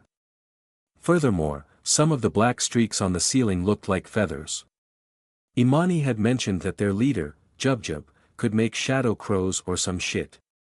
We pushed open the double doors and found murals of black feathers on the ceiling and 2 more dead guys dumped among file cabinets. 3, actually. But the third one didn't count as a guy. Its head was separated from its body, showing a hollow core. It didn't bleed, it didn't even have flesh or bones. It was like a husk, a shell, an empty pot. I had seen this before. A trail of blood. Dean leaped over the corpses and pointed at the floor. In her eagerness, she overlooked the peculiar knot corpse. One of them got wounded. Let's follow, her eyes widened. She rushed at me. What's going on? I said as she carried me over her shoulders, back through the double doors. Someone's coming. But I don't detect anything. Dean held the handles of the door to keep it steady so that it wouldn't betray us hiding behind it. I can hear it with, my superhuman senses. She slowly raised her head, carefully peeking through the window. Tea party. Coming from the door at the left corner. I also checked them out, careful not to be spotted. There were 2 of them, likely out to investigate their non-responsive buddies. The guy in the lead had drawn his gun, prepared to shoot any threat as he kicked down cubicles. Healthy green outlined his form. The second man was leisurely walking as if he was in the park. No outline at all, not green, red, or even just gray. I had gotten tricked by this before: a clay puppet of Finley. That guy has been alive for way too long. The tea party goon and the clay man headed in our direction, stopping when they found the corpses. The actual human squatted to check his dead friends while the clay man stared at the ceiling, seemingly examining the broad streaks of black. Finley could hear and see through his clay puppets. If I wasn't mistaken, he could also teleport to their bodies. That was how he came to help Oren the time I fought them as errand. Tell me what they're doing. I slid down out of sight. Better to have Dean keep watch because her guardian angel got her back. I preemptively raised my fingers, ready for some pointing action. Are they coming here? They're done checking the dead guys, Dean whispered, bobbing by the bottom of the window. But they're not coming here. They're going to the right. Right? They don't know about us 2 lurking around. I scanned the hallway for security cams. I had spotted one by the earlier bend. This could signify that the tea party was packing up, or they'd still be watching the cams. So, what were these 2 still doing here? I think they're following the trail of blood. Dean took one more peek to confirm it before stooping to my eye level. We should attack them now. The tea party might have spotted us but prioritized Imani's group. She mentioned they fought the tech gang a few times. They must have gotten recognized when Jubjub used her powers. However, these two idiots would be a joke trying to stop someone with an artificial core. When one of Finley's dummies finds Imani, I bet he'd switch to fight them. We should get to them first. I wanted to be reunited with my precious body before my body. Imani's group wasn't their target. It's me. The tea party was bound to observe the rooms with hostages on the security cameras. They even had cameras inside each room. It was probably hard to spot me, as errand, among the crowd because there was no way they'd just let me go with the other hostages. Finley knew I was an Adumbri. But Imani's group separating from the rest of the survivors would have drawn attention to them. And a body dragged around like luggage was super conspicuous. That should remind Finley of the first time he saw my errand self. A bunch of reasons why the tea party would go after me despite the police and Bid knocking on the door. Finley, for one, would want to have his revenge for his jaw that I removed, though he should have regenerated it by now. Since the tea party was connected to the 2MS, it wouldn't be far-fetched to assume their group was also in contact with the supplier. Stella had mentioned it was that mysterious bastard who ordered me kidnapped in the first place. The moment we open the doors, Dean said, they'll know we're coming for them. I'll go first. No need. I'm fast enough. It's not about the bullets. You're safe with this. I tapped her chest plate. But I'm detecting an Adumbri. Dean's forehead wrinkled. Like, who do you mean? Errand mean errand? Another Adumbri? Yes, I'm picking up faint anomalous brain waves from one of those men. I go first. When they shoot at me, you attack the man I point at. He's probably an Adumbri. You need to hit him as hard as possible. Do it quickly before they can react. But. Let's go. I barged through the double doors and turned right, down a row of cubicles. Dean had no choice but to follow me. The two guys were at the far end of the sea of workspaces. The human stopped when he heard the noise. We bent down below the level of the partitions as we zigzagged through the maze, hurriedly shuffling our feet. Who the hell is there? Shouted the tea party asshole. Dean grabbed my arm and led me past a water cooler. Gunfire strafed our previous location. There was pinging as the bullets hit filing cabinets. A computer also got hit and fell where I would have been. He's getting away. I stood up. The man ran for the double doors while the clay man remained. Finley's stupid creation started shooting at me. I ran forward, staggering from the impact of the bullets while looking at Dean and pointing the other way. She nodded and took the opportunity to charge from the other side, sprinting with an inhuman speed that she caught up with the human, kicking him back before he could reach the exit. He sprawled into a stack of documents and got covered by a shower of papers. She picked up the gun he dropped, hesitantly raising it. Shoot that guy. I pointed at the clay man. Dean pointed the gun at the clay man's head, thinking that this was the Adumbri I was referring to.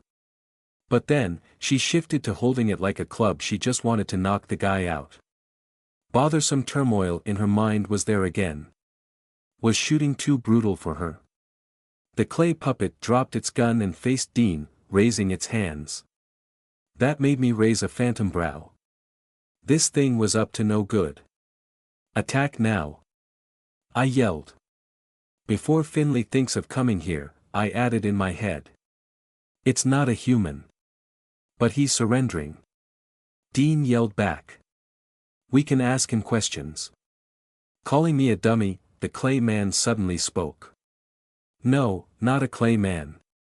He took off his goggles and pulled down the mouth part of his balaclava, revealing one of the top 10 annoying faces I've ever encountered. That's not very nice of you. A green outline that wasn't there before. Finley. Hello, there, he cheerily greeted me, twirling his hand in the air. Pino, am I right? How's it going, my friend?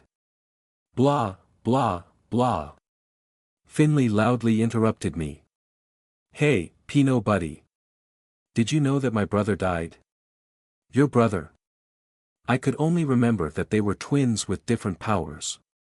He could be messing with me, buying time until other assholes reached us. Yes, my beloved brother from the same mother. The same fertilized egg, actually, since we're identical twins. How's that related to what's the tea party doing here? Nothing, Finley said with a shrug. Just thought you'd want to know of his passing because you're one of his friends. I'm not his friend. He died in that stupid condo building. Finley talked over me, pretending to sob. Couldn't even give him a proper burial. Let me guess, I said. He got covered by rubble. Not my fault. Behind Finley, Dean was frozen with the gun held high in a baseball player's pose, bullshit thoughts in her head. My best friend was distrusting me to the max with Finley's friends talk that I wouldn't be surprised if she'd suddenly bolt and leave me behind. The mention of a condo also troubled her. She grasped what we were talking about. Condo, Aaron's condo. Parasite, enemy, Adumbri. Pino, enemy. Dean was starting to piece the puzzle together, and I was sure she'd get the wrong picture. Much doubt and plenty of missing information from her perspective. I was too untrustworthy in her eyes. Don't worry, Pino, my friend, Finley said. I'm not blaming you. It was mainly Stella's fault. Know each other, Pino, keeping secrets, enemy who? Dean was inching back to the double doors behind her, unconsciously lowering the gun as her mind raced. Aaron save priority. She was finalizing her thoughts of ditching me to look for Aaron. And her plan might be for the best. She should meet up with Imani's group while I entertained this jackass. Finley not sure how I would keep him here, but that should be doable. Then later, I could remove my Pino mask and poof to my original body. Hello there, Pino's friend, Finley said, injecting his voice with a fake surprised tone as if he had just noticed Dean. The moment he faced her, I shot his back with a finger. My name's Finley. I'm also Pino's friend. By extension, you should be my friend. Go now. I shouted at Dean. I'll hold him. We have Aaron's mother. Finley declared. What did you say? I asked. That's right, we know Aaron's here, and her mother too. White hair, those weird eyes, we have her. Finley said, back away from the door, blonde girl. All of us should be friends. Where is she? Dean demanded. Where's Aaron's mom? I was right that you're Aaron's friend too, he said, snapping his fingers. Too bad Aaron didn't want to be friends with me. Tell us. Or what? You'll shoot me. But since we're friends, I can lead you to where she is. Lead us to a trap, you mean? I weighed my options. We could ignore this bastard, find Imani and hopefully the rest of their gang, and then try to save Mom later. Or we could play along with Finley into an apparent bad end. But there was another option. If they had Mom hostage, we could hostage Finley too. Hopefully, my link with him would stop him from escaping. Trap. Finley smirked. Not like the trap you're planning to set for me. What are you talking about? Your fingers. He wiggled his own. You're doing something weird with them. Adios. Finley yelled. Follow me if you want to find Aaron's mother. Pino. Dean said. Get off, you huh? No head. It was the headless clay man we saw with the dead guys. It was still working, and Finley used it as a distraction. I got you. Dean kicked the dummy off me, breaking its body into 2 large pieces and many smaller ones. She thrust her gun into my hands as I sat up and then carried me on her back before I could say anything. Hold tight, I'm going to catch him. Okay, I said, hugging her neck as she zipped through the cubicles. I was betting on Dean catching him before he could reach whatever trap he prepared. Her guardian angel wouldn't allow her to be in harm's way. True to her word, we found Finley. Dean chased him down the hallway we had passed before. We would have noticed if there were traps here. We were 3 rooms behind him. 2. Finley entered an open door. Huh. He's cornering himself. I blurted. We were in the center of the building, no windows for escape. And there appeared to be no danger because Dean followed him inside. We entered a smaller room that was somebody's office. Finley jumped over the oak table and stopped when he reached the wall at the end of the room. End of the line. I was so focused on capturing this bastard that I forgot to cringe at my generic one-liner. Finley raised his hands again.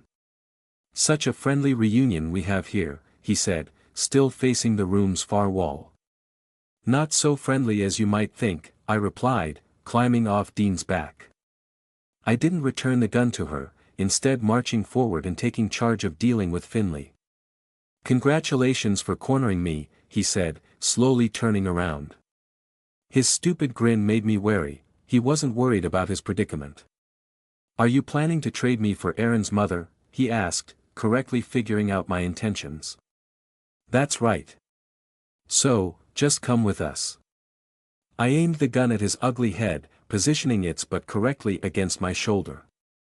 His jaws again. Should be his lower head, an injury that was serious but wouldn't kill him. No mistakes this time.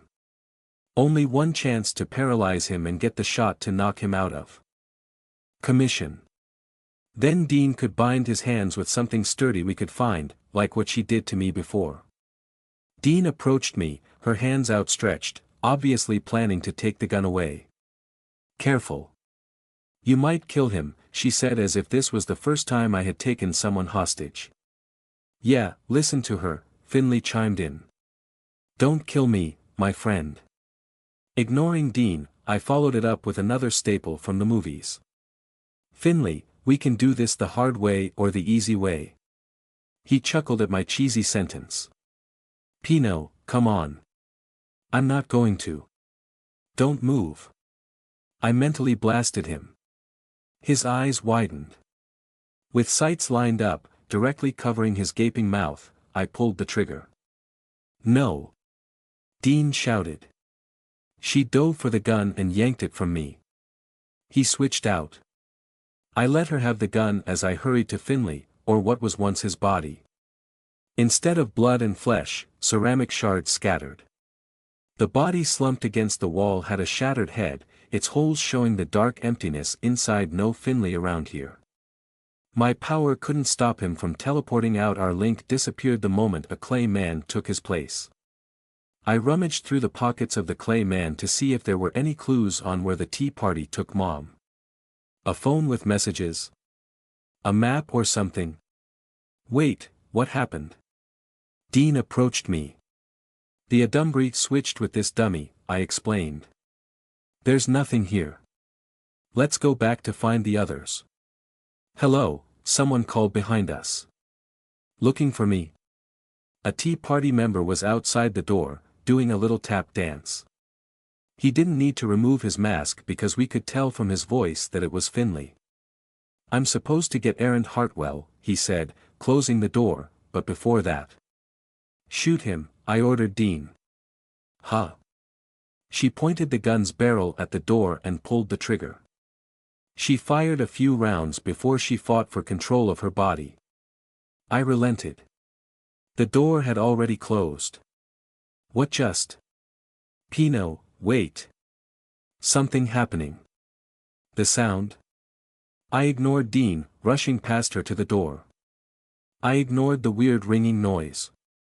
I ignored the door looking weirder. The world was bothering me to the max, and I was nearly done tolerating it. I grabbed the huge doorknob and pulled a heavy metal door lined with bolts. What? I stepped back in surprise. Instead of the bland hallway we had just left, I opened the door to a dim tunnel with flickering fluorescent lights. This door? Pino. What did you do? I don't know. Dean waved her hand at the doorway to check if it was an illusion. It must have been that Adumbry, she said.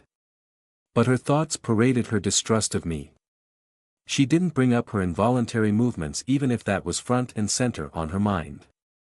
This wasn't the time for a fight between us. A trap, I said as if it couldn't be more obvious. Some kind of teleportation power. I tried closing the door again, but it wouldn't budge. No way we're going through here. I stepped back, examining the room. Dean, can you break the wall down? We might be able to pass through back to the Greaves Convention Center. She wasn't listening to me. Her left foot passed the doorway and stepped on uneven earth on the other side. I think this is where they're keeping the hostages. We don't have time for nobodies. But your friend. Erin's her name, right? If we go there. Her mother might be here. That is possible. If this was where the tea party was taking the parasite monsters and people, then, yes, Mom could be there. Should I trust Imani with my errand body and explore this place to find Mom? I had Dean with me. And in an emergency, I could return to my body by taking off the mask. Let's think about wait, what's that? Something was rolling down the tunnel toward us.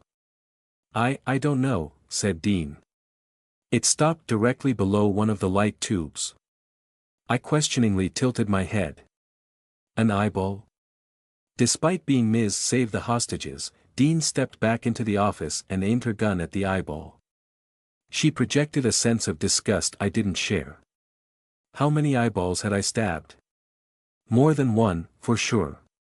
And eyeballs moving on their own. Nothing I hadn't seen before. I'd met an Adumbri who could control eyeballs, though a bit weird to encounter similar abilities.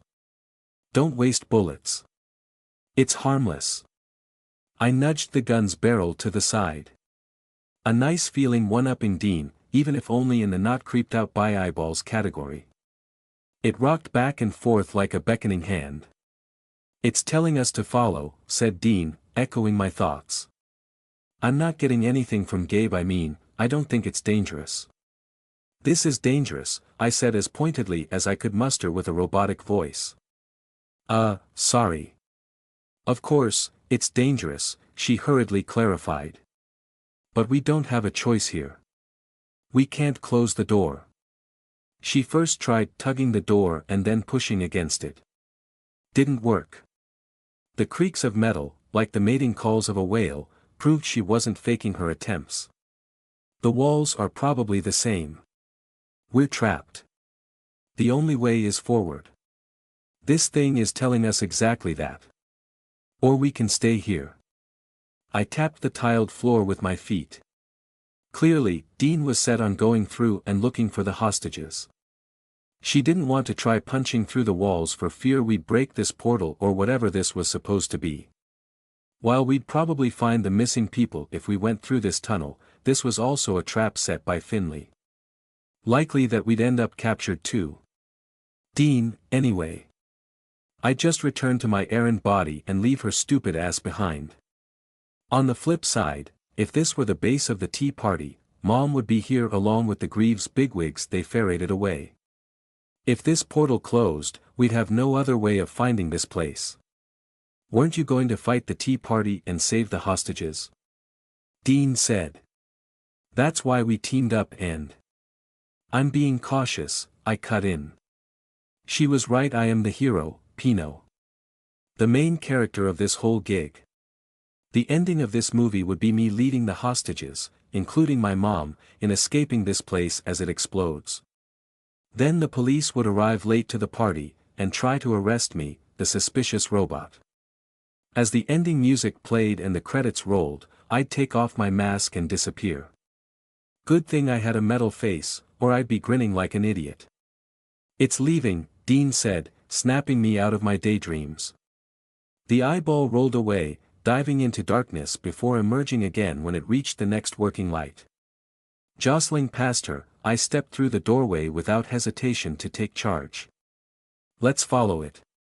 Diving into danger without putting myself in trouble. The benefits of my Pinot body. Nothing happened as my body passed the doorway. The tunnel was ahead, and the office was behind me.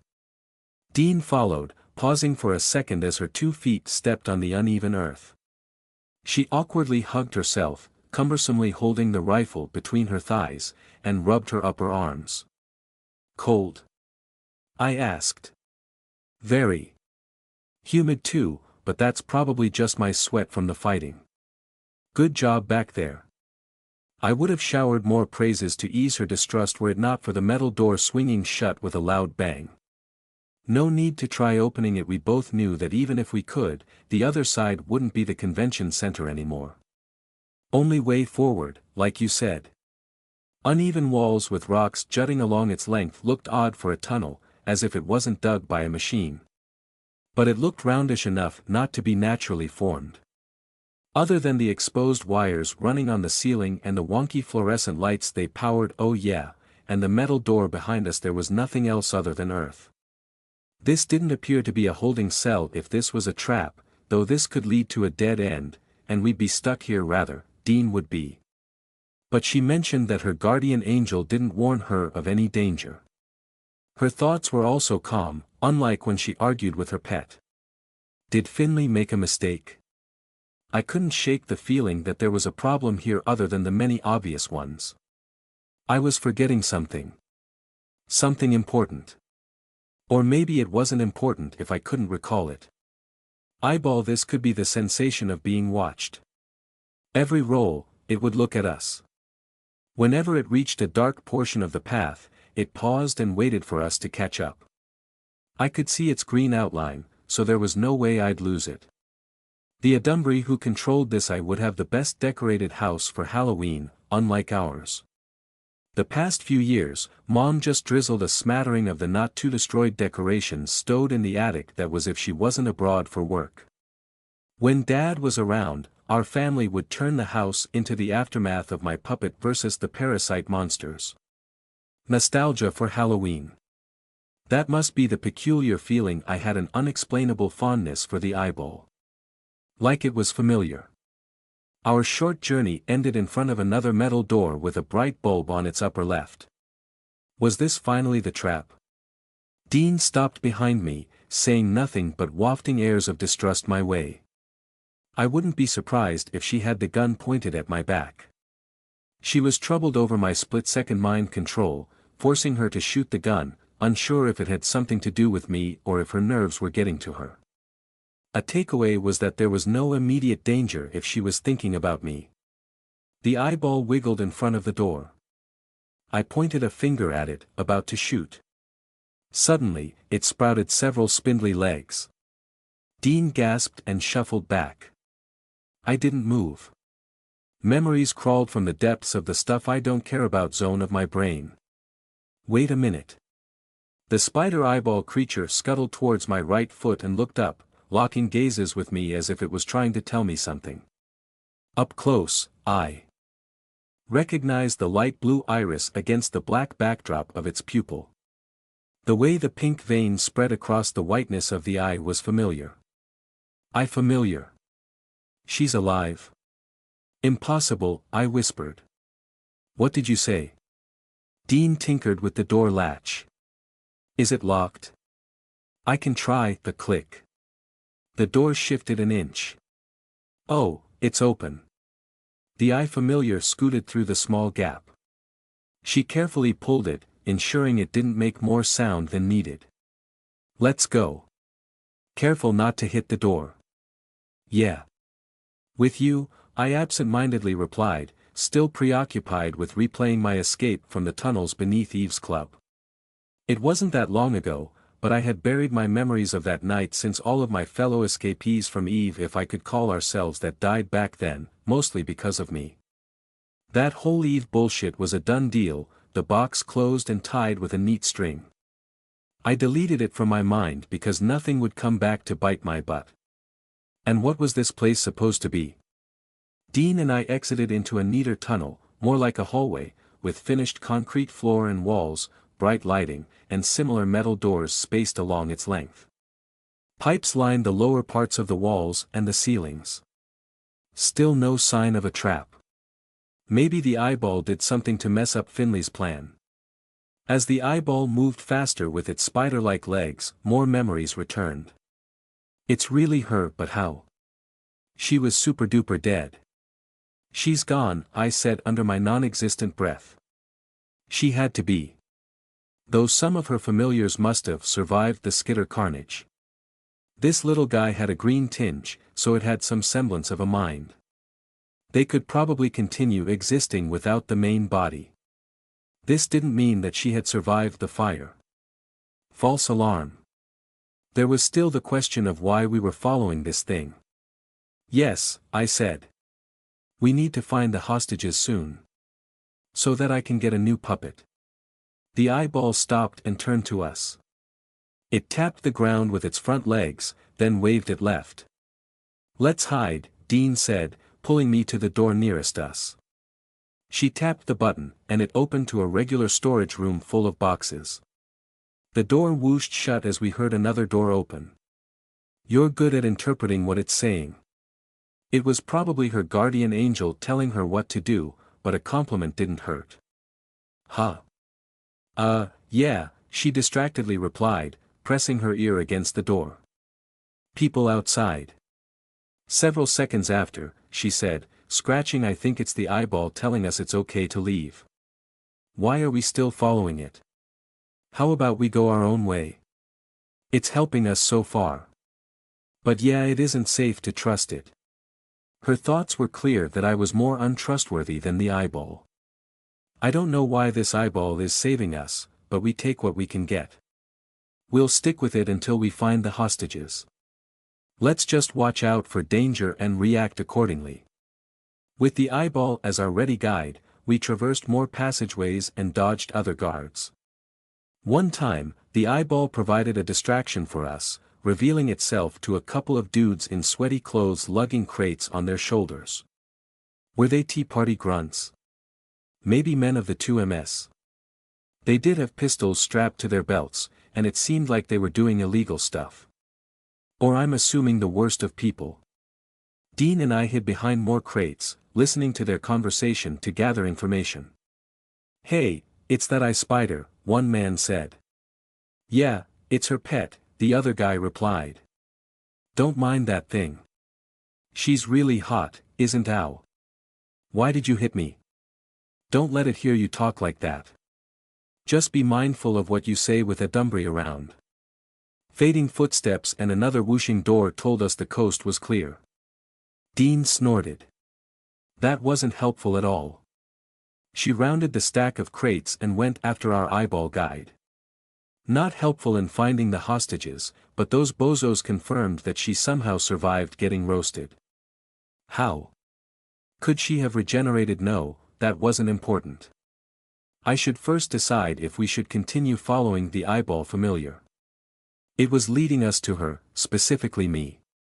We stopped in front of yet another door. Dean, we should split. What are you doing? She crouched by my right, holding the butt of the rifle up. Stand still, she said. The door is going to open. And it did, the power of foresight and all that. What she didn't tell me was that there was a guy on the other side. His mouth gaped as he saw me, the cigarette in his mouth teetering on his lips. Dean hit his chin with the gun's end, shutting his mouth before the cigarette could fall. Arg, he grunted as he retreated, trying to unsling his own gun. Dean kicked his stomach. He fell on a metal grating.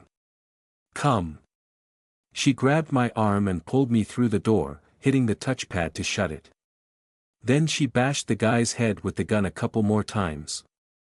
He stopped moving. Yay! A puppet for my thought was cut short when I looked around. What the? It was my turn to gape. The door didn't lead to another boring hallway. Instead, it opened to a steel walkway high above a cavern that was as large as the underground arena of Eve. They have the hostages. Dean hissed like an angry snake. She dragged the unconscious guy to the end of the bridge and motioned for me to stick to the door, hunkering beside it so that we wouldn't get spotted. So many, they're all here. Leaning over the railings, I saw throngs of people, and formerly people, now parasite monsters held in rows of transparent cages. They were those that disappeared from the Greaves Convention Center, and there were more of them than I had estimated. Perhaps, while we were held at the convention hall, those in the side buildings were already whisked away. Dozens of clay men carrying guns, not wearing any clothes or body armor to hide their true nature, patrolled the cages. Vats and machines like those Stella set up in my condo littered the ground far below. I was wrong. The parasite monsters weren't for a diversion for the Tea Party's escape. They have already escaped. And they were helping the 2MS with their experiments, probably trying to summon an Adumbri Titan again like the giant mushroom in La Esperanza. Is Aaron's mother there? Not sure, Dean said, kneeling and peering through the slats of the bridge. Could be. How can we find? I turned left, looking at the eyeball. It was tapping the walkway, trying to get our attention. I could just ask her where Mom was. I wouldn't be surprised if she kidnapped her as revenge. Dean, we should split up, I continued what I intended to say earlier. My best friend shouldn't meet my former best friend. Why? It's hard to make out faces from this distance, but some people look familiar. I suspect the other hostages we had saved were caught again. Imani's friends who went with them might also be there. Bujam and that other person. You find a way down and try to save them. And what will you do? I'll make a distraction for you, I said. Perhaps, by following this eyeball, I'll get deeper into this facility and find their control room. I can hack into the main frame and destroy what I can. That doesn't sound. Look. They're turning more people into monsters. You have to stop them. I'll do what I can on my end to help you. Dean nodded. A determined but curt "okay" was her only response before going through the door. With my finger, I shot the guard with the bloodied face, took his gun, and went to the other end of the walkway, trailing the eyeball. Behind me, my new puppet got on his feet. The eyeball looked at me, then at the door. The message was clear. Time for a confrontation. My link to Dean had severed. She was too far away. Could also be dead, but that was very unlikely. But I had a new puppet. He stayed behind the corner of the corridor, far enough that the eyeball wouldn't spot it but not too far that I'd lose control. I was beginning to pump him with power. I opened the door and entered a dark room, with only the light from the corridor illuminating part of it. I didn't close the door behind me. In the shadows, I could make out a figure moving. "Hello, Rachel," a female voice said. The sound of heels tapping the ground echoed as a woman at the end of the room approached. Or should I say errand? "Vanessa," I said, calling her name before she stepped into the light, demonstrating that I figured out her plan, even though I had no idea what was happening here. Rachel, that was the fake name I gave when she and her two friends found me in the tunnels below Eve Club after I survived the bid agent self-destruct bullshit. No one but her group should know about that name. There was something different with the way she carried herself. Gone was the anxious and frightened girl who faced the gun barrel before I pulled the trigger. Now, she was full of confidence, thinking she had control of the situation. Her much longer hair tied in a high ponytail added to her poised look. She wore a black sleeveless shirt. Easy for her familiars to move in and out of her bare arms. I caught a couple of eyes on her left arm, staring at me before closing tight and blending into her skin. Her right arm was a curiosity. Overlapping metal rings covered it like armor, but with locks as if she wasn't ever going to take them off. Scared of using her mouth familiars. I adjusted my grip on the gun I stole from my puppet. My finger was on the trigger, but I didn't aim it at Vanessa. "Would you believe me if I told you I'm not Errand?" She chuckled. "Nope. I saw your metal body emerge out of your face." My familiar was peeking through the grates of the central air conditioning. "I suppose you're after revenge." "Revenge? For what?" "I'm just happy to meet my friend." "Friend?" Was Vanessa doing the same bit as Finley? She didn't seem like the type to bullshit. Like that asshole. Oh, a fun play on words. "Speaking of friends, where's the blonde woman with you?" Vanessa's tone was calm and amiable, and her face was relaxed with a slight smile. Totally not what I expected from someone I betrayed and barbecued.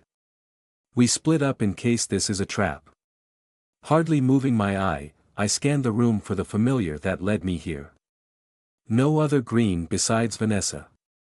It must be outside. Difficult to bring my puppet closer with it watching the corridor. And what could my puppet do against Vanessa's mouth familiars? It'd be shredded in seconds. But you already know that, don't you? I bet one of your pet's familiars is following her.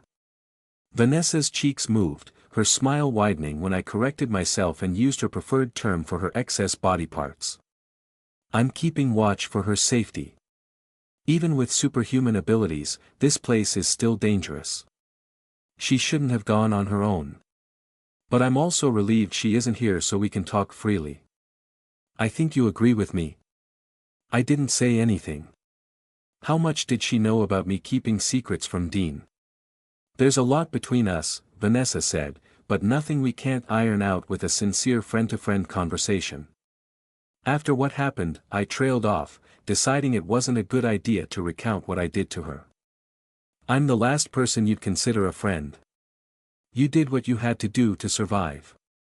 She changed her expression into something like concern for me, an attempt to look empathetic. It didn't fit with the situation. Like me, like all the people on this planet do every day. I'd be a hypocrite if I got angry at you for it. As much as I wanted to ask about Mom, it was better not to. That'd give her the upper hand. Vanessa knew I was in a dungeon. I could always pretend I didn't care for Mom's safety if Vanessa dared use her as a bargaining chip. Not talking about Mom would sell that angle later. Better wait for Vanessa to bring it up. For now, I'd look for the opportune time to shoot her. Finley suspected my fingers were dangerous. If Vanessa spied on me all this time, she should be cautious too. After a few seconds of silence, waiting for a reply that wasn't coming, she said, "You're probably wondering how I survived." I didn't need to prod her because she seemed eager to tell me. Just like you, she said, we also die when our brain is destroyed. She knew I was a real Adumbri, in contrast to them. Guess I don't need to explain about that. Vanessa closed her eyes, sighing. I pointed my finger, but she opened her eyes before I could shoot and looked straight at me.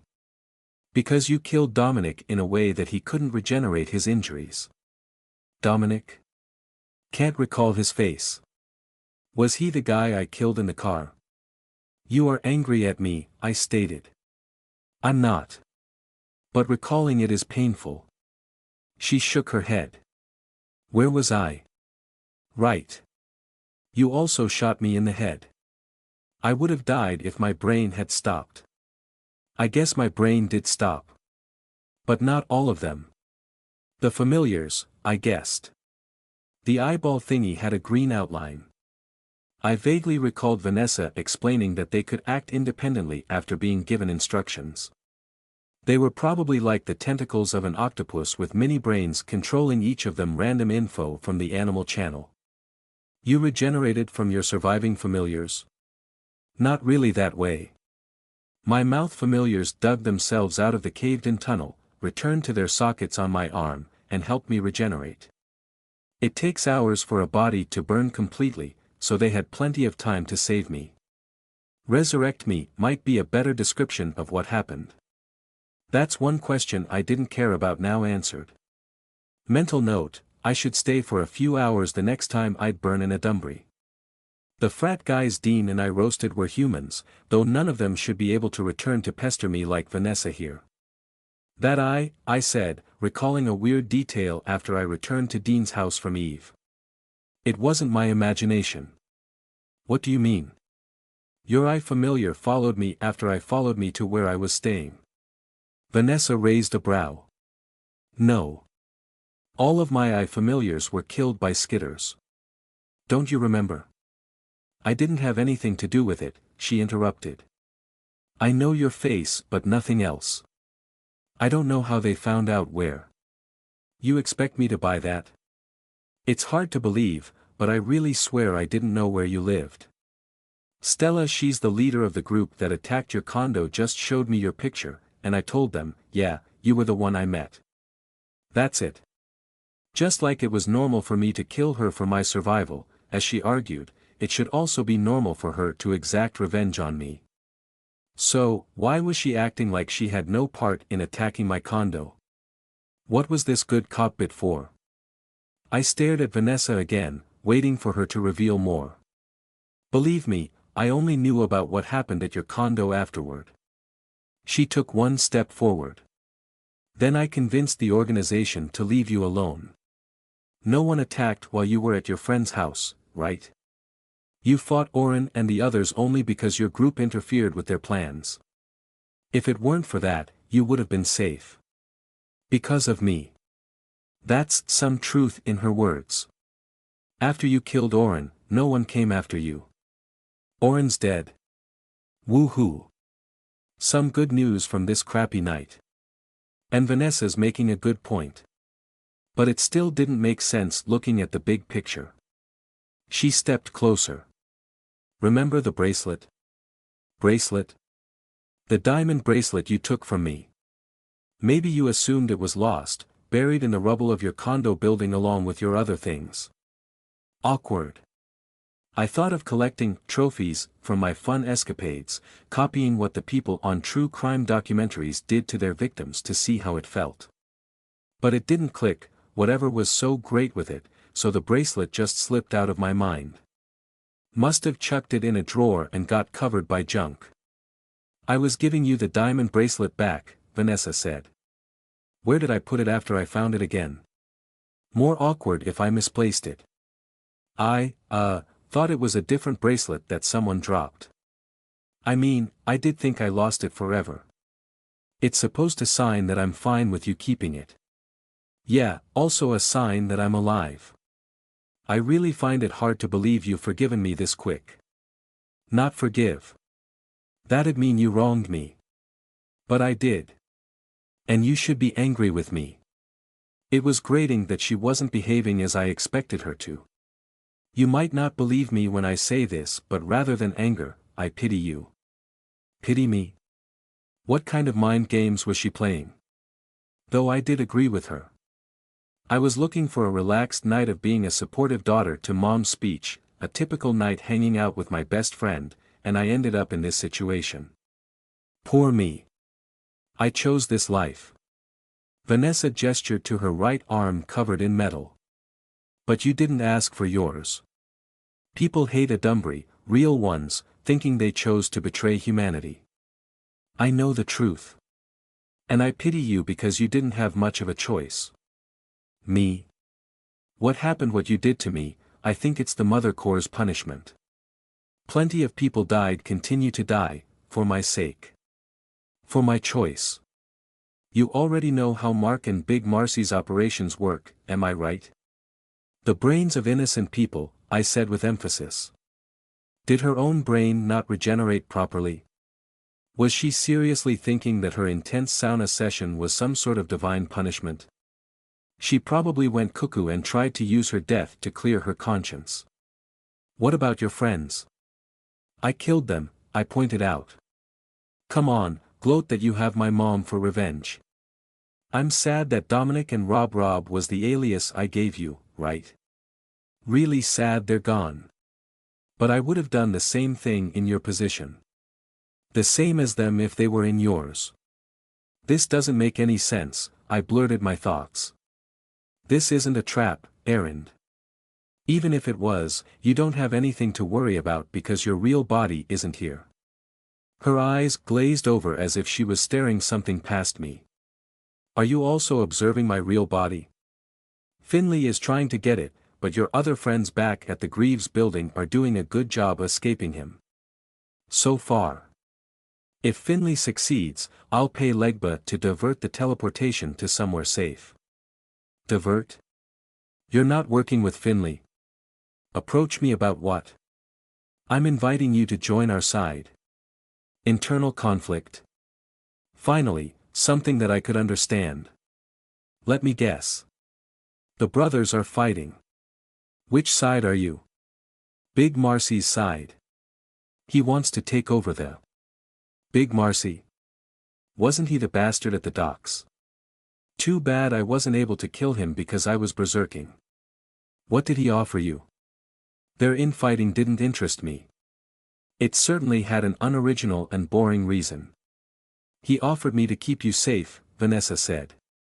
My eye probably wiggled in disbelief because she added, I know how weird that sounds, but I want to keep my friend safe. We have a bond. I can feel in my heart you're the only real friend I can make now that I'm this. She rapped at the metal bands on her arm. Anything that money can buy. That's not enough to convince an Adumbry. Research.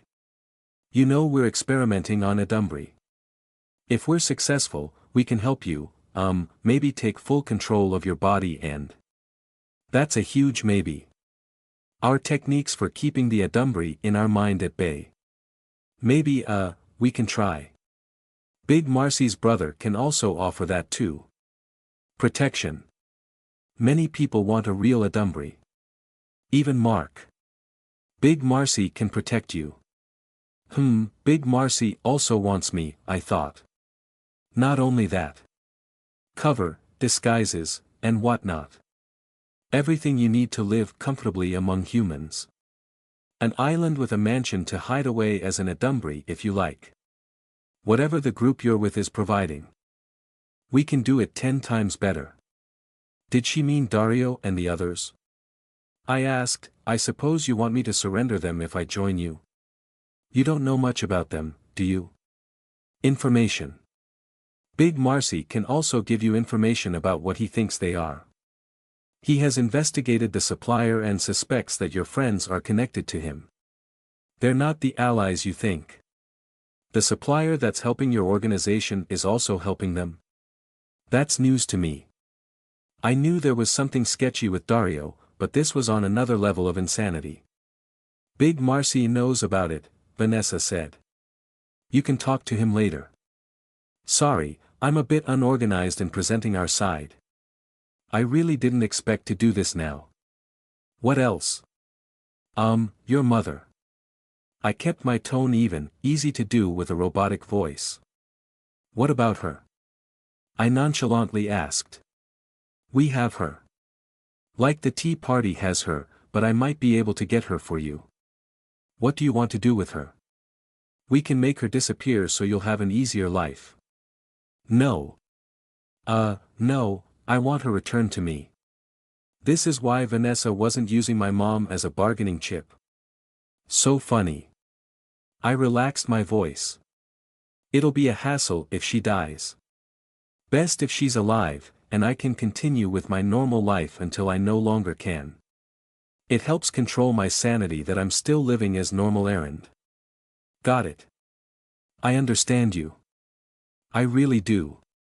She extended her hand as she approached me, a friendly gesture, especially given that she used her left hand. Etiquette dictated the right was for handshakes, but that housed the mouth familiars.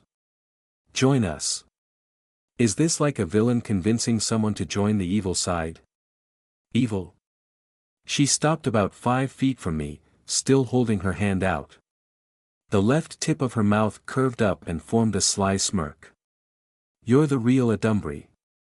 I know I'm evil, not making excuses, but I think most people will say you're eviler between the two of us. To be honest, I'm scared of you.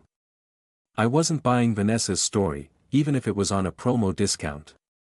I wouldn't buy it even if she threw a free cookie bag with it.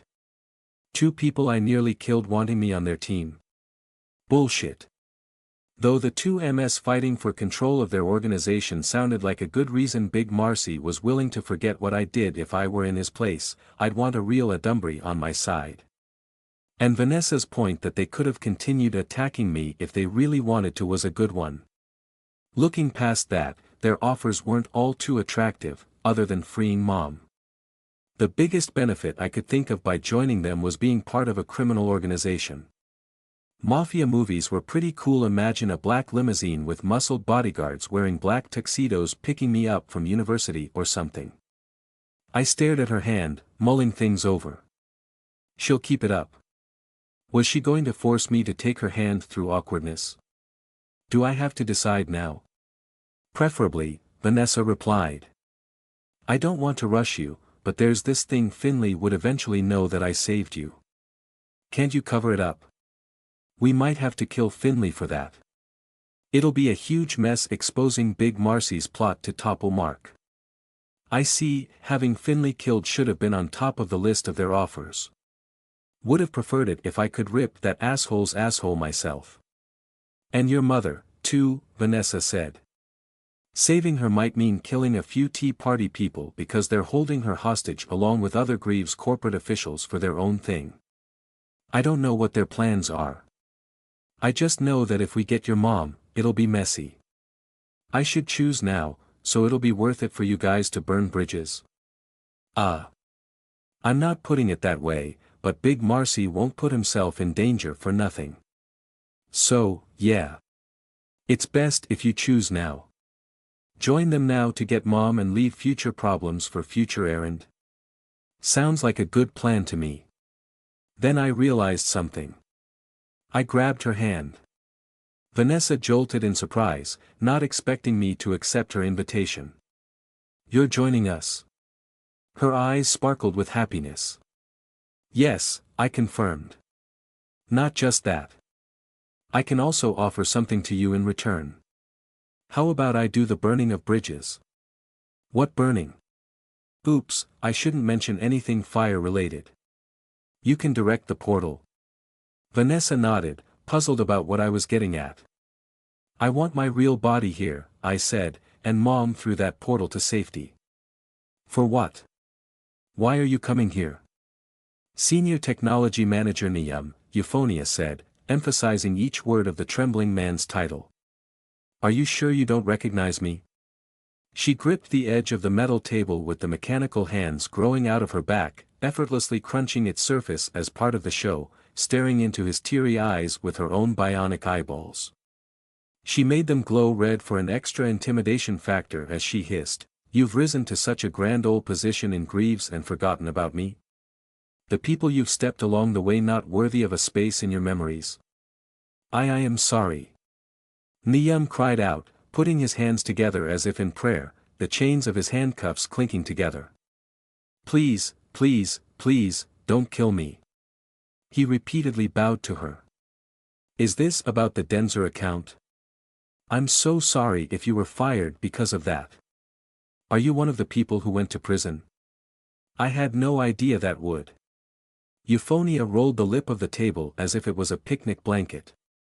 The frightened man let out a hilarious squeal that might take first place in a mouse imitation contest. Don't take me for a tool. That's not what I'm talking about, she growled. Please just tell me who you are.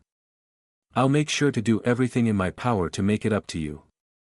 He waited for a response, but Euphonia simply glared at him. Is this connected with the previous CFO? I don't know what he did. I had no part in it, I swear to the Mother Core. Swearing to the Mother Core in front of an Adumbry, said Crocker, the muscly imitation Adumbry standing beside Euphonia. While it might appear to Niyam that the Tea Party skank was guarding Euphonia against danger, the actuality was that the heavily tattooed Crocker was keeping an eye on her in case she betrayed them. The first time they met, Crocker inexplicably branded Euphonia a chancer, not a wrong impression, but it made Euphonia's job harder that Crocker was already predisposed to judge her as dodgy. Adam Adumbry? Niyam's hands shivered uncontrollably. You're an Adumbry? Both of us, Crocker said with a laugh. Euphonia engaged her override systems to divert all energy to stop her eyes from rolling into her skull. The audacity to claim we're the same. Like a bogger trying her best to guess city matters to mask her rural background. Someday, when the time was right to take down the Tea Party, Euphonia promised to personally capture Crocker as a test subject. If Crocker weren't around, Euphonia wouldn't have to put on a show terrorizing the Greaves corporate cogs, who were, in some ways, less human than her. A sore grievance with the giant company sounded a sufficient justification for Euphonia to betray her group and team up with the Tea Party. Capture all the important Muppets at the tech fair, kill or torture a few to sell her angle, and released the rest for a ransom to look neat and tidy. But the insufferable skank beside Euphonia didn't buy the story despite witnessing her beat up several hostages, infecting them with the parasites, then tearing apart their mutated forms. No, Crocker had to be a nosy twat and prod about the specifics of Euphonia's motivations like a classical literature professor dissecting the protagonist in a long-dead guy's boring novel. Remember the old Carlo plant? Euphonia mentally crossed her fingers, hoping Niam had heard of it. She shouldn't have killed the more senior officers earlier because they were more likely to know of the Carlo incident. Sometimes, her mechanical hands get carried away. The Tea Party needed a large group of people with varied demographics. It was Euphonia's mission to find out for what.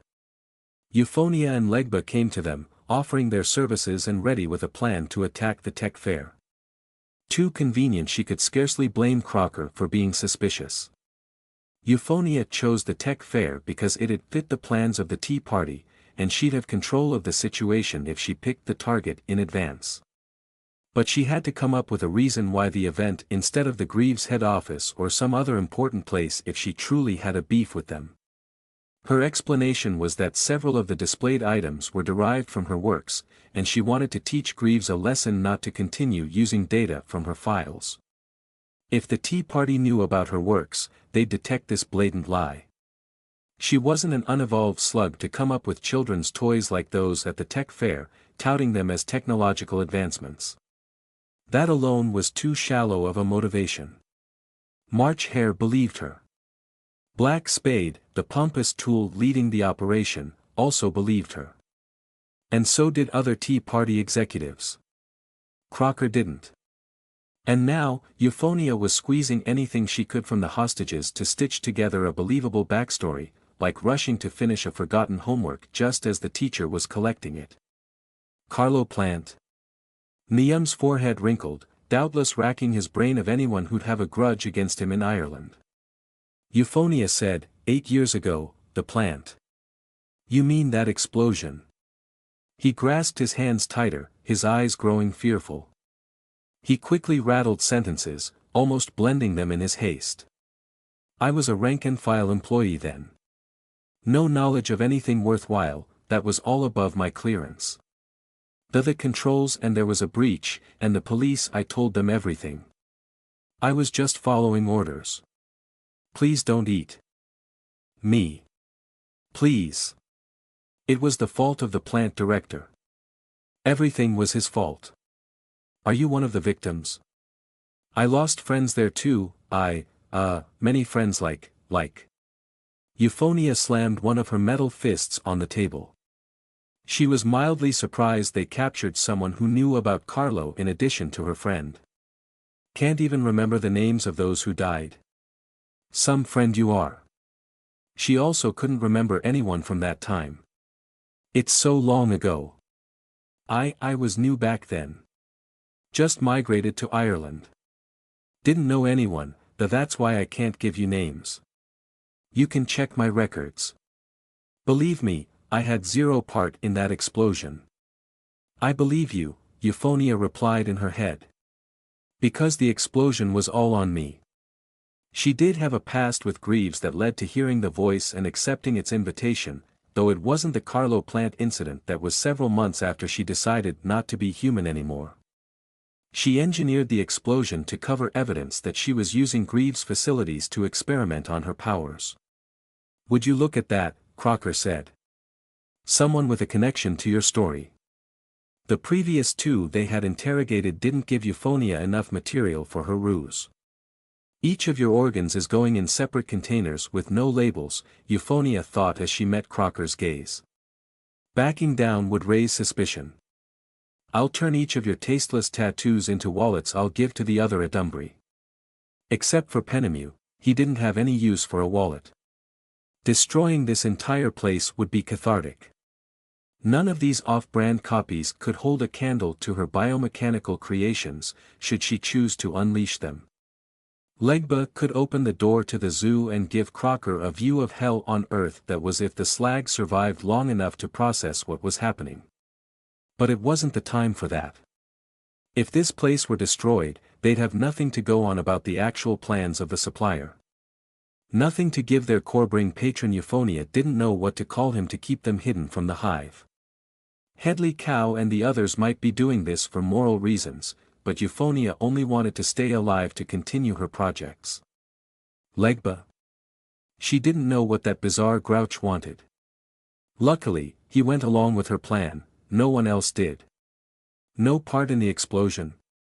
Euphonia asked the man, who seemed to be getting smaller in his seat every second. He shook his head. Stopped. Nodded. Then a mixture of shaking and nodding. Curious how you're alive even though most people died that day. I wasn't there when it happened. He sharply drew in his breath, realizing how that looked. I was probably late to work. Yes. Why were you late? I can't recall. It's been years. Traffic? Nothing to do with the explosion. Please don't eat me, I beg you. I'm done with you. Euphonia pointed at the door with her 3 right hands, 1 organic, 2 mechanical. Take him away to the dungeons. The 2 burly men behind Niam looked at each other and then at Crocker, who shrugged, nudging her head towards Euphonia. The bigger man respectfully bowed and asked Euphonia, dungeons, ma'am? You mean back with the... I just wanted to say that, Euphonia said, chuckling. Put a parasite in him and do with him what you want. No. Niam exclaimed. Mercy. Please, I'll do anything you want. Is that enough for you? Crocker said as her men dragged the Greaves manager away. Didn't feel like enough revenging happened. There's no need to waste more energy than necessary, said Euphonia. It's enough that they know what they've done before dying. But what exactly did he do? Something small, inconsequential in the grand scheme of things. It's just fun to work up the ladder of revenge.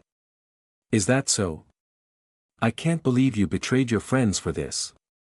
Friends? Euphonia said after a pause meant to show conflict brewing inside her. Hardly. Teammates, comrades, cohorts, whatever you want to call them. Crocker sat on the table, peering at Euphonia like she was a cop interrogating a captured suspect. Is it so easy for you to betray them? Maybe you'll do the same with us someday.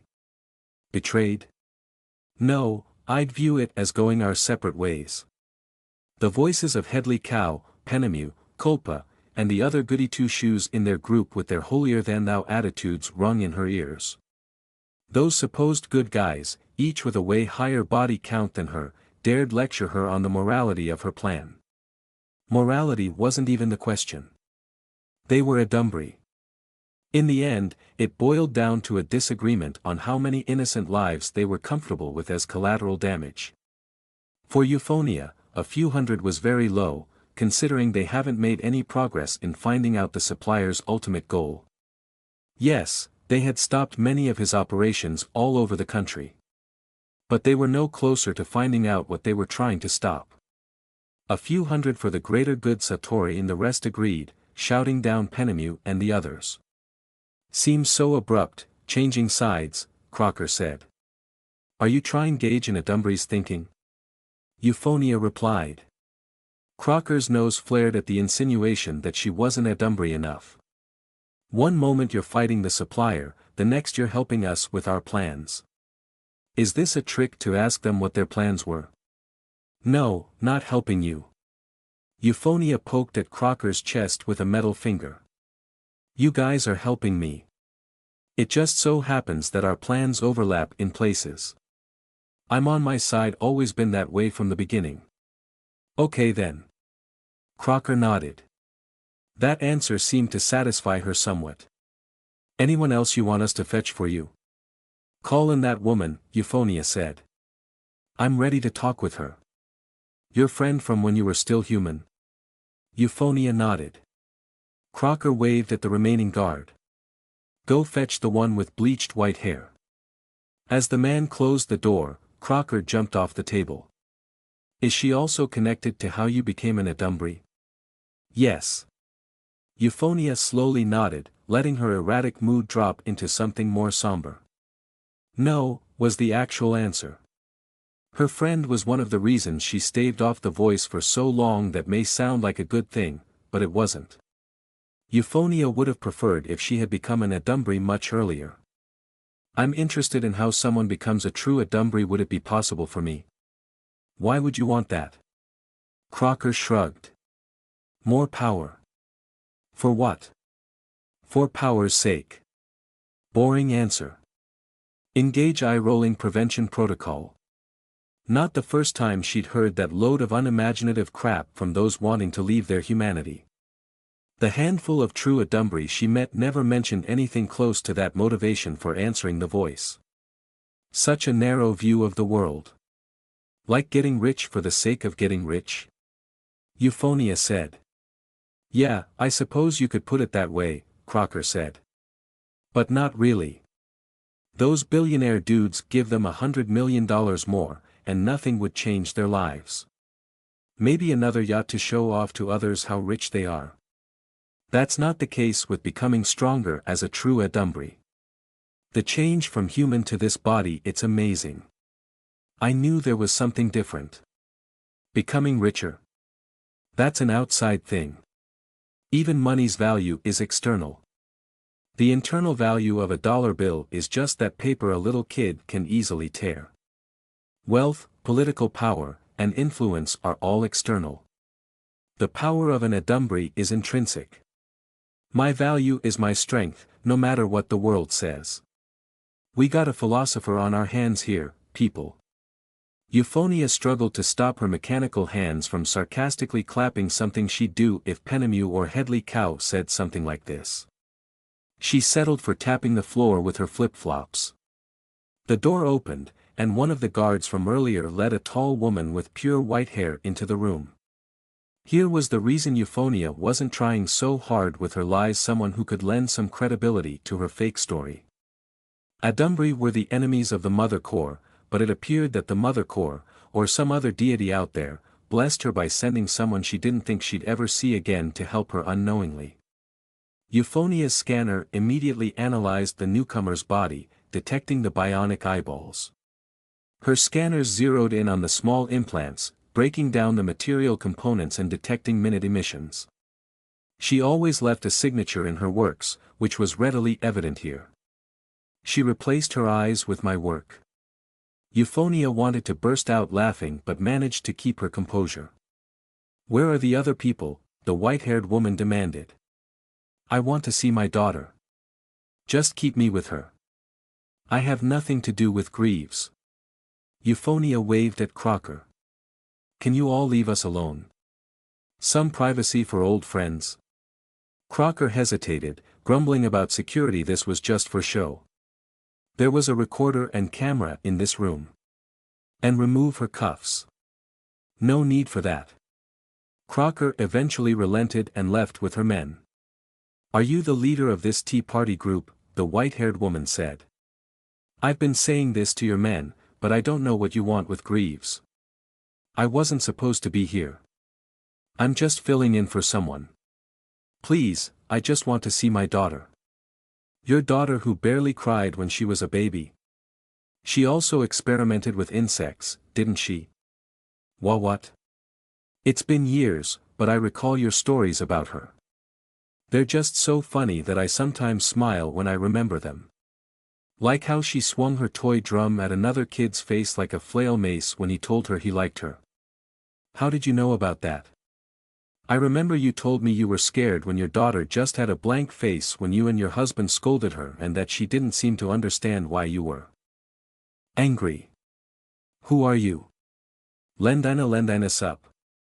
It's been a long time, isn't it? I don't know. Should I say, Len? Euphonia turned her bionic eyes blue to match hers. Then her mechanical hands produced a bow with a polka dot design to tame her frizzy hair. The only one who called me that it can't be. But it is. Eudora. Len covered her mouth in shock. Although, I go by Euphonia now. You're dead. I was there at your funeral. A casket with no one inside. Not the first time you've seen something like that, am I right? It was proof that she was indeed Eudora, a former colleague from years ago. Len had asked her help to track down her husband, whom she believed to have faked his death to join the Corbring hive. The explosion didn't kill me. Euphonia recounted other things that had proved to Len her identity, like when they wore the same costume for an office Halloween party, buying it together at the dollar store on the way to the office. Slowly, Len came to accept that Euphonia Eudora was alive. You kept my eye as you promised. Eudora pointed at Len's head with her august arms. I did. And I used them to replace my failing eyes to remember you by. I feel honored. You're with the tea party? Len asked. The other hostages we were talking about why we were taken. Is this for revenge for what happened? In a way. I know you don't have anything to do with it, Euphonia interrupted. No, I was going to say I'm so happy to see you. Len's shoulders trembled as she sobbed. She wiped her nose. Her tear ducts must have been redirected when the augs were implanted. Then Len shook her head. My daughter. Euphonia, my daughter's here. She doesn't have anything to do with what happened to you. She's with the rest of the hostages, Euphonia said, which wasn't technically a lie. She didn't elaborate that her daughter likely now had a parasite in her and was no longer human. She wouldn't see Len after this, so she wouldn't deal with the drama of lying to her old friend. Thank you. Len said. That's all I ask. You can do whatever you want with me. Just keep my daughter safe. I probably should have watched out for her daughter. But she didn't know that Len would attend the tech fair. She only realized when Legba started teleporting people, and she picked up the signal of her old bionic eyes nearby. Eudora said, I like what you did with your hair. Did you bleach it? No, it's a new treatment. I had too many white strands. She shook her head again. Euphonia, why are you doing this? We can go to the police and expose the people who caused that explosion. You don't have to be with the tea party. It's not that simple. You can get your life back. You're a genius with no comparison. The government would hire you in a heartbeat. If you'd ask that several Greaves higher-ups be jailed for their crimes, the government will do it. You can try for Greaves again. Those shadowy folks of the Greaves board would skewer their hand-picked officers to get you back. It's not that simple, Euphonia repeated. For ordinary people, no. But for you, anything is possible. I've always looked up to you, to your accomplishments. I wonder if you'd still think the same of me if Euphonia paused. She already had enough material for Crocker.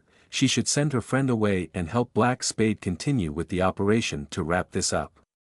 What if someone you thought you knew, someone close to you, turned out to be completely different? Are you talking about yourself? Take your husband. You were surprised when your suspicions were confirmed. Funny how that worked. How about something different? Completely the opposite direction. Instead of the Corbring, the Adumbri. Let's say, how about your daughter? What if she's an Adumbri? Len locked eyes with Euphonia. Both pairs of august eyes, both creations of Euphonia, scanned each other. Len slowly grasped what she was trying to say. Are you an Adumbri? Answer my question. What if your daughter became an Adumbri? I'll love her and do everything I can for. Lie. I'm not lying. Euphonia tapped her eye. Lie. Len said, of course, I'm conflicted about it. That's what you're detecting.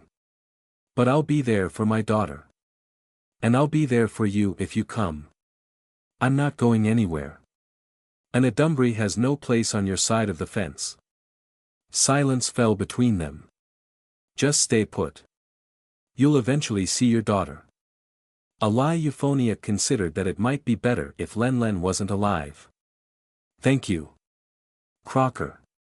Euphonia shouted, keeping up the play that she didn't know a recorder was picking up their conversation. "Can you hear me? I'm done over here." Euphonia slumped down in her seat. She massaged her temples with one of the upper mechanic hands, switching its metal claws with foamy fingers, as Crocker entered and Len was taken away. "Had a good time talking with your friend?" Crocker said. "Yeah, let out a lot of feelings." "What do you want to do with her?" "Slug her." "Huh. She's your friend." "Was." Acting this cold-blooded would leave a good impression on Crocker. "If you say so." Euphonia remained in her chair for a couple of minutes, reminiscing about the days she was human. They were fun but a passing moment. Len was a good friend. She'd suffer if she continued living with her husband gone and her daughter dead. This was for the best. "Maybe I should witness her last moments as her friend," Euphonia said, remotely tapping into the tea party's surveillance system, pushing aside the security walls made by a monkey. Len did visit her supposed funeral. This was the least she could do. Cycling through cameras, she eventually found Len, still very much human, running through the corridors. "What the hell?